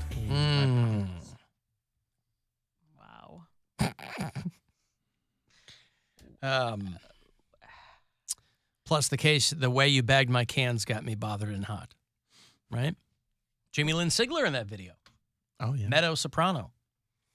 So there's a weird kind of respect for a guy who just comes right out and goes, yeah, look at all these upskirt videos I was taking. It's like that documentary about the voyeur who bought that motel.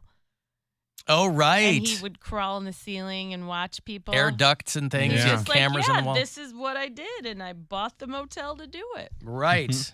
Here I am. It's called an investment. Right. Yeah, what was that called? It was called Voyeur. Voyeur, yeah, I think. Right. Because that author was interviewing him. Gay Talese, didn't he? Yeah. Yeah, that's a wild documentary. A motel owner who spied on his guests for decades. Yeah, he had a little, like a catwalk. Yeah. In the attic, and he would be able to just walk down the row of rooms and just peer inside. Except the other half of that documentary was that Gay Talese wrote a book about the guy, but they said that he had become friends with him, and that's why it wasn't a very good. Wasn't that part of it too? I don't remember that. Yeah. I don't remember the friendship. I remember the perversion. Perversion. A guy named Gerald Foose. He owned a motel in Colorado, and he spied on his guests over the course of 30 years. The Manor House Motel in Aurora, Colorado, which is suburban Denver. He's like, yeah, I just like looking at people. He didn't record them, did he? I don't remember there being like a. I don't know about that. Don't know. But I just remember part of the thing was that Gay Talese ended up, people were giving him a real hard time because he did a book about it, but some of the stuff wasn't corroborated, or I forget what the other part of that was. This was a few years ago we saw it. Yeah. But it's called, probably 5 or 6 years ago, it's called Voyeur. It's on Netflix, right? Netflix, which is no longer mailing out DVDs as of this fall. Who knew that they were still doing that? Maybe you. Because not everybody has streaming. Some people still love getting that. Do VHS? Huh? Yeah. Betamax. They're going to mail out VHS. VHS. Some people still love getting that red envelope. Back in the day, that was a big deal. When you got that red envelope in the mail, you were very happy. Especially if you were watching a series and you're like, oh, yeah, I get to see how the Shield ends. Oh, the Shield is so good. And hopefully the DVD's not cracked when I get it. Because that was the other concern you had. And then you got to remember to mail it back. Do you, though? Well, again. Yeah, if you want to get your next thing in your queue, yeah. I know, but now that's a legitimate question people have is if they're done with this, do I mail? Yeah, you probably normally mail it back, but what happens if you don't mail back the DVD to the company that's no longer going to send them out to someone else? Well, they might have. It is their property, and they'll probably. Do you want to spend $20 for a used copy of We Bought a Zoo? Probably not. It's their property. You mean a really used copy, because that movie bears so many repeat viewings. I challenge anyone to watch We Bought a Zoo just once.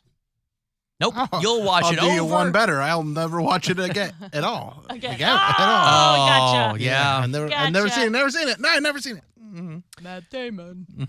Joke's on you, because We Bought a Zoo is a Harlequin romance novel. Okay. Until I start my band and get on Warped Tour. Mm-hmm. Hi, guys. From the ashes of Squire Masonry comes We Bought a Zoo. But it's Z-U with an umlaut. Mm-hmm. Just to give it a little zhuzh. Let me give you some money here. It's $1,000, courtesy of the Buzzard bookie. You get one of these every hour. I think last week might be the next week, but you still have plenty of chances. So if you haven't won yet, good luck. This is your chance to bet with the Buzzard Bookie and win $1,000 now. Enter this nationwide keyword at WMMS.com. Cash. That's cash. Enter it now at WMMS.com. Poundcake, are you ready for your sports break? Sure am. All right. Play ball! This is a Poundcake Sports Break.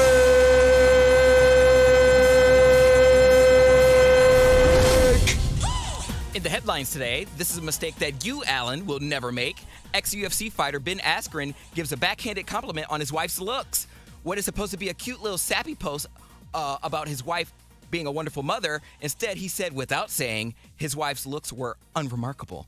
The post Ben made said, quote, "I've seen more guys posting on social media lately about how they are winning because their wife is so attractive. While I don't disagree, I think finding a wife who is a great mother is 500 times more important. Thanks, Amy, for being such a great mom to our kids." Ouch, Ben. Fans were coming for him saying that it was insensitive and that his wife isn't that ugly and that he should apologize. Ben replied, "For those of you who are dumb and don't realize multiple things can be true at once, my wife is both very hot and a great mother." Sure, Ben. Nice save. Also, transgender activist and swim champion Leah Thomas has a few words for these so-called allies. Leah said on a podcast that when she was asked about transphobia she's faced in women's sports, Leah says, you can't really have it both ways. You can't have half support when you're like, oh, I respect her as a woman here, but not here. They're using the guise of feminism to sort of push transphobic views. I agree with you 100%, Leah, because you know me. No one understands the inequality of the sexes better than a black gay man. So I say, leave Leah alone. And lastly, Nate Diaz was wanted for throwing hands on Bourbon Street. He choked out a man in the name of self-defense. And of course, it's all on video for your viewing pleasure. He's claiming self-defense in hopes of beating a charge of second-degree battery. Diaz says he was aggressively pursued before the fight broke out. And he's not currently in custody, but the judge may decide his fate. I don't know, man. This could all be a clever ruse because he's facing Jake Paul later this summer. So is he chickening out? You guys decide. And that, ladies and gentlemen, concludes this Poundcake Sports Break. Play ball! This is a Poundcake Sports Break.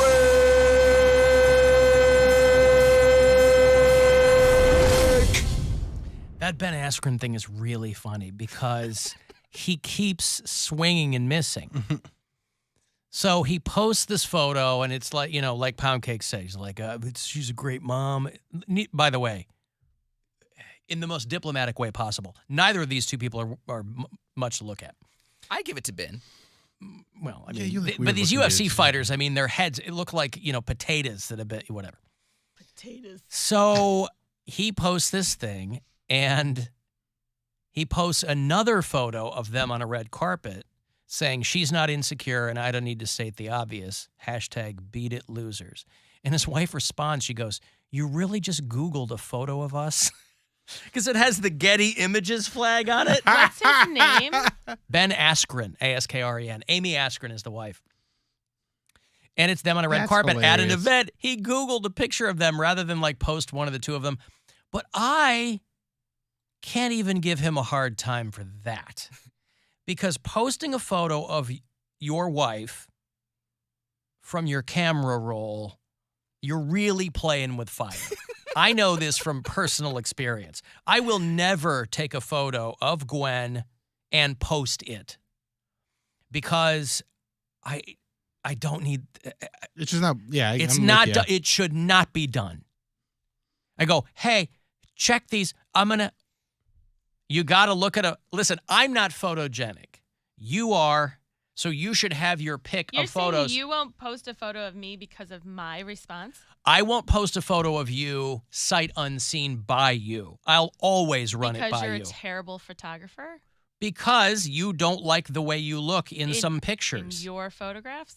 Right, but what I'm saying is I never look good in pictures. You take good pictures, right? Yeah. You're great on either end of the camera. However you take a picture of me, it doesn't matter because I'm not photogenic. So if you say, hey, this picture, I go, yeah, fine. But there is clearly a difference I have how to I check, take a picture of you, but I have to how check you with take you. A picture of me. Not really. Yeah. No, not yeah, really. You're not good at it. No. Taking a picture is not that hard. Everybody's kind of got their own zhuzh, but taking a picture is not hard. Even if I take a picture of you that's like at an appropriate angle or whatever you're looking for, if you don't like the way you look, doesn't matter what the composition is, you're going to go, no. I go, okay, fine. Any picture But doesn't anybody do that? I don't. That's my whole point. Any picture somebody takes of me, if they were like, I'm going to post it, okay. Because I'm not going to look good. It doesn't matter. You look at all the pictures I post of you before I post them. Right, but you're not asking me. You're showing me. I go, okay. Have I ever said? But I'm asking you. Right, but it's perfunctory. Like, I'll never say, no, don't post that. Why not? Because I don't look good in any picture. So it doesn't matter to me because I'm not going to look great. Unless you're running me through some filter, it's going to make me look awesome. There's no composition that's going to improve what's going on here. Yeah, but my friends aren't going to be like, Alan looks like a fat POS in this. Whereas if you post a picture. No, I understand. You know what I mean? Yeah. But those I don't want proof that we're But those aren't my... First of all, understandable.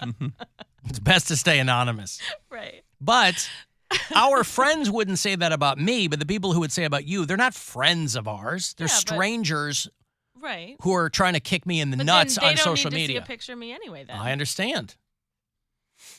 So what's your point? Well, it's apples and oranges. I mean, you're my wife and I'm a public figure. Yeah, you know. it's fine. But what do you? Yes, she was busting this. I prefer you not to just. She was busting the guy's balls for for going to Google to find a picture of them instead of pulling something off his phone. He has plenty of photos on his phone.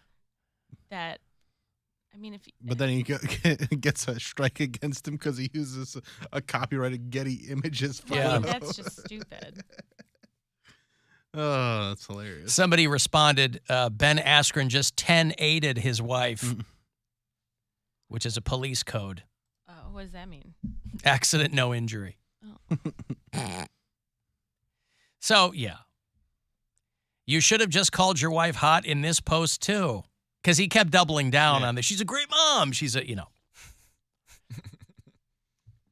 Should have blurred the kids' faces out, though. So what if we have... In all due deference. Well, he should not have brought attention to the fact that other guys were calling their wives hot. But you know what it is, though? though? A post like, my wife's a great mom. But also, it's kind of... My wife's a great mom is kind of the married with kids version of she's got a great personality. The implication being like her looks aren't that awesome, but she's got a great personality. There are plenty of hot girls that have good personalities, but that's always been a cliche shorthand for, well, she's got a great personality. When you talk about how your wife is a great mom. Maybe his wife had a hard week and he was just trying to Yeah, I don't know what warranted the post. Yeah, I don't know. Right. I don't know what any of it is. You guys are looking at it all from a superficial standpoint. Because we have to. Understood. Right. I'm just saying, She's like, you don't look at me during sex anymore. Are you thinking I'm someone else? It's because I'm behind you, honey. Put a mirror in front of your face and I'll be happy to look. Listen, I took the bag off down below and I put it on my head. So that's where we are now. And that's how I help. That's how I improve the situation. I like him to wear stocking nylons on his face like he's robbing a bank. That's right. Can't identify him in a police lineup. Mm-hmm. Shots fired. like I'm Peter Stormare in 8mm. That's how we like to role play. My latex Eddie Vedder mask. You wish. I wish I had a latex Eddie Vedder do. mask. Oh, boy. Yeah. Well, you don't. That I know of. Have you guys talked about Bam Margera? Yes, of course. Bam, I don't think they found him. He ran into some fisticuffs with Dad and with Phil and his brother. Yeah. And then he ran into This is the happening woods. now? Yesterday, I think it was in Perez Bilton. That was on Tuesday, but this happened on Sunday. Oh. I get all of my missing. Yeah. I get all my hot goss from Perez Bilton, so that's all I know about. Inside sources. That's all I know about it. He's still There's no missing, update, though? but he ran to the woods, so I'm afraid he might have. I mean, unless he knows how to survive in the woods. Yeah, no updates yet. Fascinating. Sad. And on that note, well, I mean, if this happened on Sunday. Yeah. There's a chance that Bam's dead. Oh, Wait, what? No more. If no he more went to the Viva. woods. No more Viva La Bam. By himself? Yeah. It's not like he ran to the woods with like a. I thought he was with his girlfriend. With his I thought makeup he was, people like- and a crew, and I don't think Yeah. he's had a girlfend in 10 years. Oh, then Bam's I been saw a doing his own different thing. headline then. No, it's not going to be Viva La Bam much longer. Muerto La Bam. One more time. Say it one more time. All right. Hey, guess what? It's not going to be Viva La Bam for much longer. That's pretty. It's going to be My Viva La Rehab. Muerto La Bam. Yeah. Muerto? I got a break. Yeah, but none too soon. If you want to send a text, 35192, Cavs basketball tonight here at home against the Knicks, 7 o'clock, 6:30 pregame on the Buzzard. It's the Alan Cox Show on 100.7 WMMS. And everywhere you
Buzzard. The home of the buzzard. This is 100.7 WMMS. Cleveland.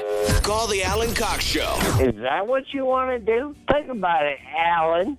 Once divorced and a broken man. 216-578-1007 or 1-800-348-1007.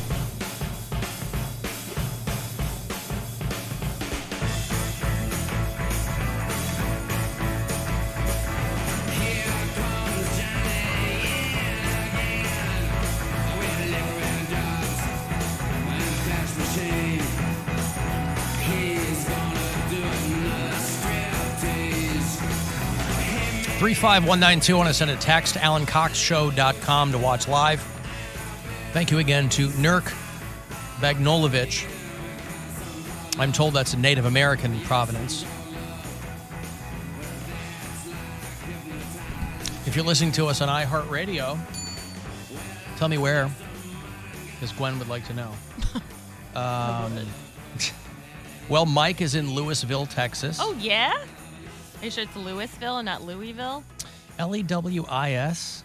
I assume Louisville, but I don't know. I mean, Louisville. L-O-U-I-S is Louisville. I'm just assuming it's Louisville, Texas. If I'm mispronouncing the name of your town, Mike. Tough. Deal with it. Yeah, everything's bigger in Texas, even the screw-ups. Claude is in Surprise, Arizona. Derek is in Cottonwood Heights, Utah. Charlie's in Martin, Kentucky. Let me get some new ones here.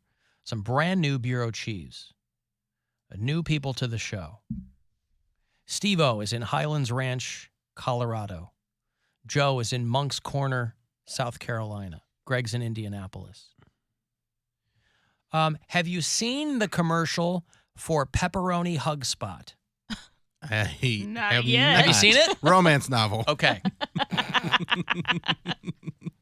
It's terrible and terrifying, and it's great all at the same time.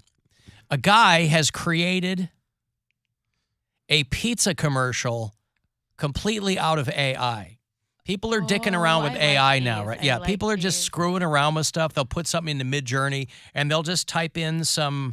my son and I were talking about this when I was up there at MSU, and we were having some pops, and he was talking about how they do this all the time, how they'll just put things into AI, and it just kicks out all kinds of wild stuff. Corey Roddick just posted a cover of an Oasis song by Chester Bennington that was by AI. Really? Yeah, if you go to his Instagram, you can check it out. It's really creepy. Chester Bennington's kid just dropped his first song. That's pretty wild too. I didn't realize. I guess I didn't realize he had a kid that was that grown up. His son Draven. Oh no. I assume a Crow fan. Releases his debut song. After the bad guy. What's that? You're naming your kid after the bad guy? No, wasn't his name Eric Draven? Oh, it was Draven. What was the bad guy's name in that? I thought he was Draven. Don't know. Okay, yeah, that's right. Are we talking about the crows have eyes? The crows have eyes, yes. 3. Mm-hmm. The bad guy in The Crow was Top Dollar. Top Dollar. Michael Wincott was the actor. Yeah. But Eric Draven was Brandon Lee. Anywho, if you're looking for Chester Bennington's kids song, it's called F With Me. Well, let's hope things end better. But the AI-generated commercial for Pepperoni Hug Spot is likely to haunt your dreams. If you're watching the live stream, I'll show it to you. You can't. It's a lot of up close. Saucy things here. Thank you. Hold on. Saucy. Set it up. And a little cheesy. Are you ready for best pizza of life? Bring friends down to Pepperoni Hug Spot. Our chefs make pizza with heart and special touch.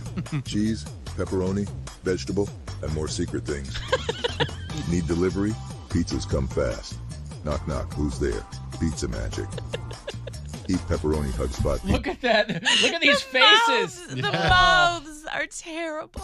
Your tummy say thank you. Your mouth say, It's like a Pepperoni Black Hole Hug Sun Spot. video. It's like family, but with more cheese. That's a great Pepperoni Hug Spot. That's a great line for a pizza place, though. It's like family, but with more cheese. Are you ready to have greatest pizza of life? Knock, knock. Who's there? Magic time. So it's like, so basically AI sounds like a foreign language translated into English. Mm-hmm. Are you ready for best pizza of life?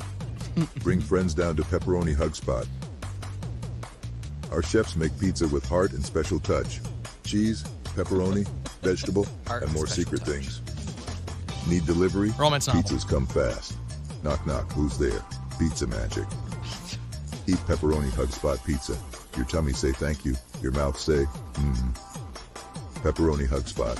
It's like family, but with more cheese. And the cars in the parking lot of the commercial look like the 1960s. I also wouldn't. Pepperoni Hug Spot. The guy's voice. Love it. Well, now I'm hungry. You're always hungry for pizza. Well, and other secret things. I mean, yes, best pizza of life. Cheese, yes. Meat, vegetables, and other and other things. Alan, I would go there. I'd still go there. I absolutely would go there. Alan, didn't you have a voiceover agent? I still do. Do you ever get commercials like that? You never, or do you audition for those commercials? I send auditions, yeah. You every miss so out often. on the Pizza Hug Spot. Pepperoni Hug Thanks for Spot. reminding him. Yeah, thanks, Poundcake. Pepperoni Hug Spot. I lost out on Pepperoni Hug Spot. No, I did an AutoZone web thing a while ago, and every so often, yeah. I just sent you. They'll send me something. That Chester Bennington cover. The AI cover.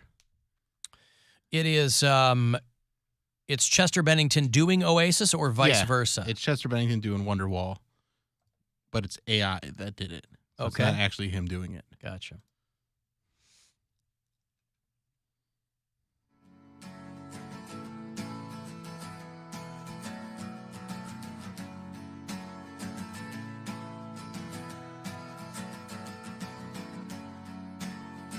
All right. Today is gonna be the day that they're gonna throw it back to you. By now you should have somehow realized what you gotta do. I don't believe that anybody feels the way I do about you now. Sounds like somebody singing with their jaw wired I shut. hate it. Yeah, I don't like it either. The Chester Bennington is best when he's yelling, and there's no yelling in Wonderwall. Yeah, it'd be better if he was just yelling the words. Well, maybe they work it in there. Anybody feels the way I do about you now. Yeah. Please, you gotta be the one that saves me. And if they're wrong, you're my wonder one. And Corey posted this. This feels like, as far as he's concerned, like throwing red paint on the Mona Lisa. Yeah, I think it was, but he also likes to. He loves Chester. I don't think he was posting it because, like, this is good. I think he's posting, like, this is making me furious. Yeah. All right. Let me see what he said. So we won't play it on 2 hours to midnight Saturday night then. That's terrible. He said, well, Color Me terrified by artificial intelligence. This sounds way too close to Chester's actual voice. Does it? Yeah. Can they do System of a Down? We got you to do that. That's all we Artificial need. intelligence? Yeah. I'm pretty much artificial intelligence. Yeah, we already have you. We don't need The to. Cody Bot 3000. Mm-hmm. Poundabot. Poundbot 3000. Pound Bot.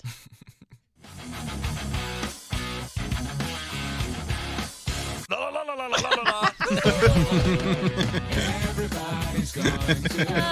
good. That's some DJ Jake C production there. He beat me to it. He works fast, boy. He's done a handful of things for the show with Poundcake.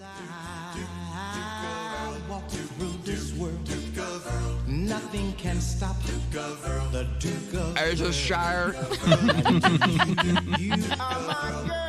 The Duke of Ayrshire. One can hurt you. Oh no. Yes, Hey, I found this guy. He's like the Duke of Ayrshire or something. The what? Ayrshire. The Duke of Ayrshire? Were you drunk this day? Put that on my steak. Or probably. The Duke of... I met the greatest guy. Who is he?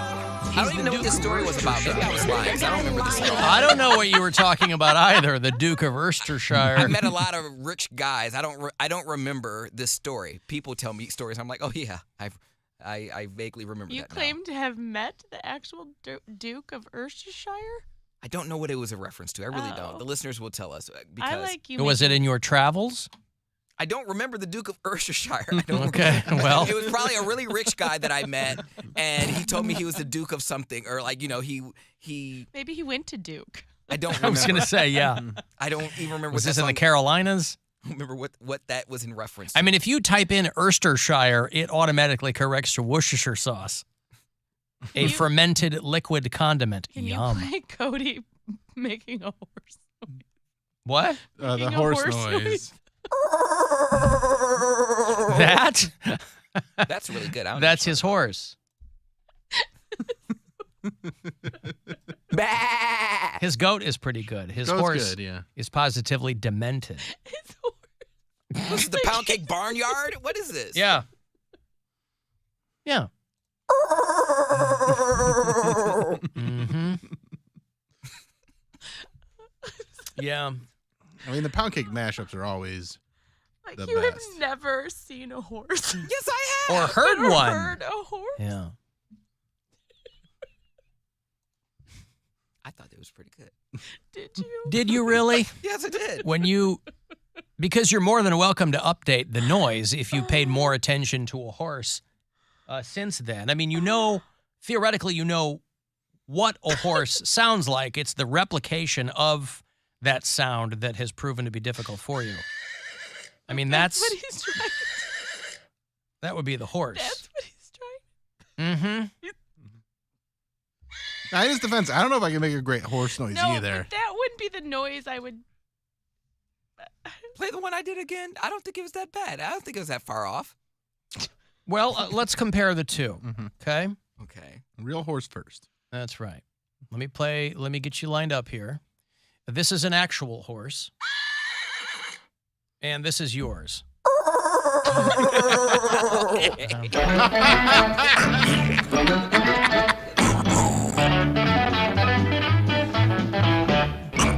Poundcake's Barnyard is the place to be. I don't even know how to oink. Animal noises don't come out of me. You think I don't want to not do it? I don't know how to oink.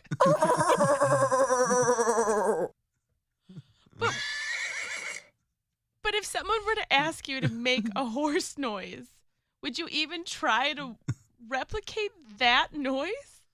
Moo. Would you just go, nay? Can you try and replicate it now? I still can't. That's better. That's But that's better. a horse? That's what you go with? Yeah. Your I'm go-to horse I'm noise is just that? looking for better than the original one. It sounds closer to this. I'm imagining someone's pulling on my reins, and I'm yeah, and then I go. I start trotting. I mean, he is consistent. Oh, my God. Like Well, a let's have toddler. you do it, Gwen, since you got your degree and you know Nay. everything. Nay. That's what I would do. She's saying nay to you, Poundcake. She's denying that she wants to do it. She refuses on I principle. just think that's a strange noise. You don't know art, Gwen. I don't know art. Okay, teach me. I did. I'm cultured, and you're not even seeing. You're not even noticing. Nora would appreciate it. It sounds like a Definitely doesn't sound like it sounds like a horse falling into a ravine Or is like what a- that sounds a- like. So chipmunk. you admit that it sounds like a horse? No. Mm-mm. Alan did. Said it's You should. ravine horse. Isn't that amazing? I hope you think so. Little peanut. You should ask people. You should play that sound, and have people identify what sound that is. And if anyone says horse, They win a prize. yeah. Mm-hmm. You get to go to Buzzard Fest. Put it together on a little block there. We need like, downtown Cody Brown out on the streets. I'll go with you. We'll get a microphone. We will play that noise for people. Let's see if he can replicate other animals perhaps a little better. Okay? We have his cow. We have his horse. He can't even oink, though. Well, let me see if I have a pig.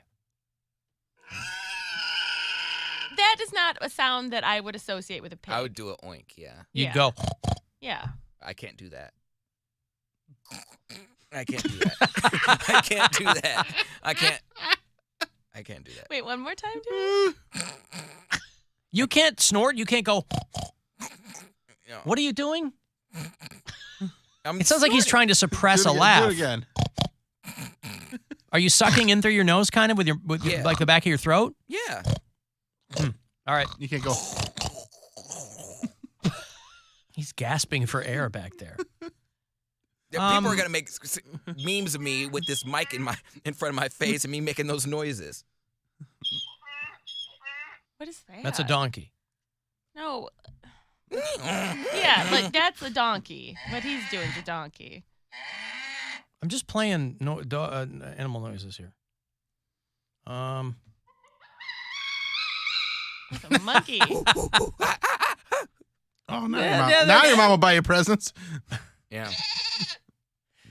Yeah, we got his goat. We didn't have the but his horse needs work. What about a cat? Like just a meow.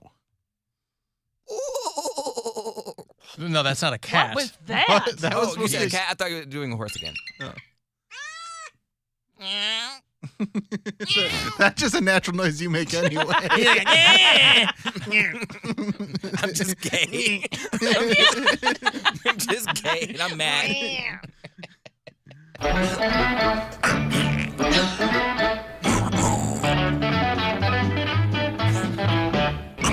Poundcake's Barnyard is the place to be. I don't even know how to wink.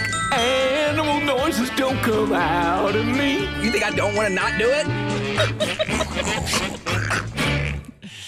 You think I don't want to not You think I don't want to not do it? Deviated septum or something? I just don't understand. The amazing part is everything is right. Oh. That's good, man. Yeah, that's good. Bah! I have a big old nose and can't oink. Moo. Okay, I got to take a break. If you want to get the last word in, send me a text, 35192. 6:30. It'd probably be your last chance tonight to grab that $1,000 prior to the Cavs game. We'll go right into Cavs Live then. And then 7 o'clock, it's Do or Die tonight. Cavs, Knicks at the Romo Fijo here on MMS. This is the Alan Cox Show. Everywhere on our free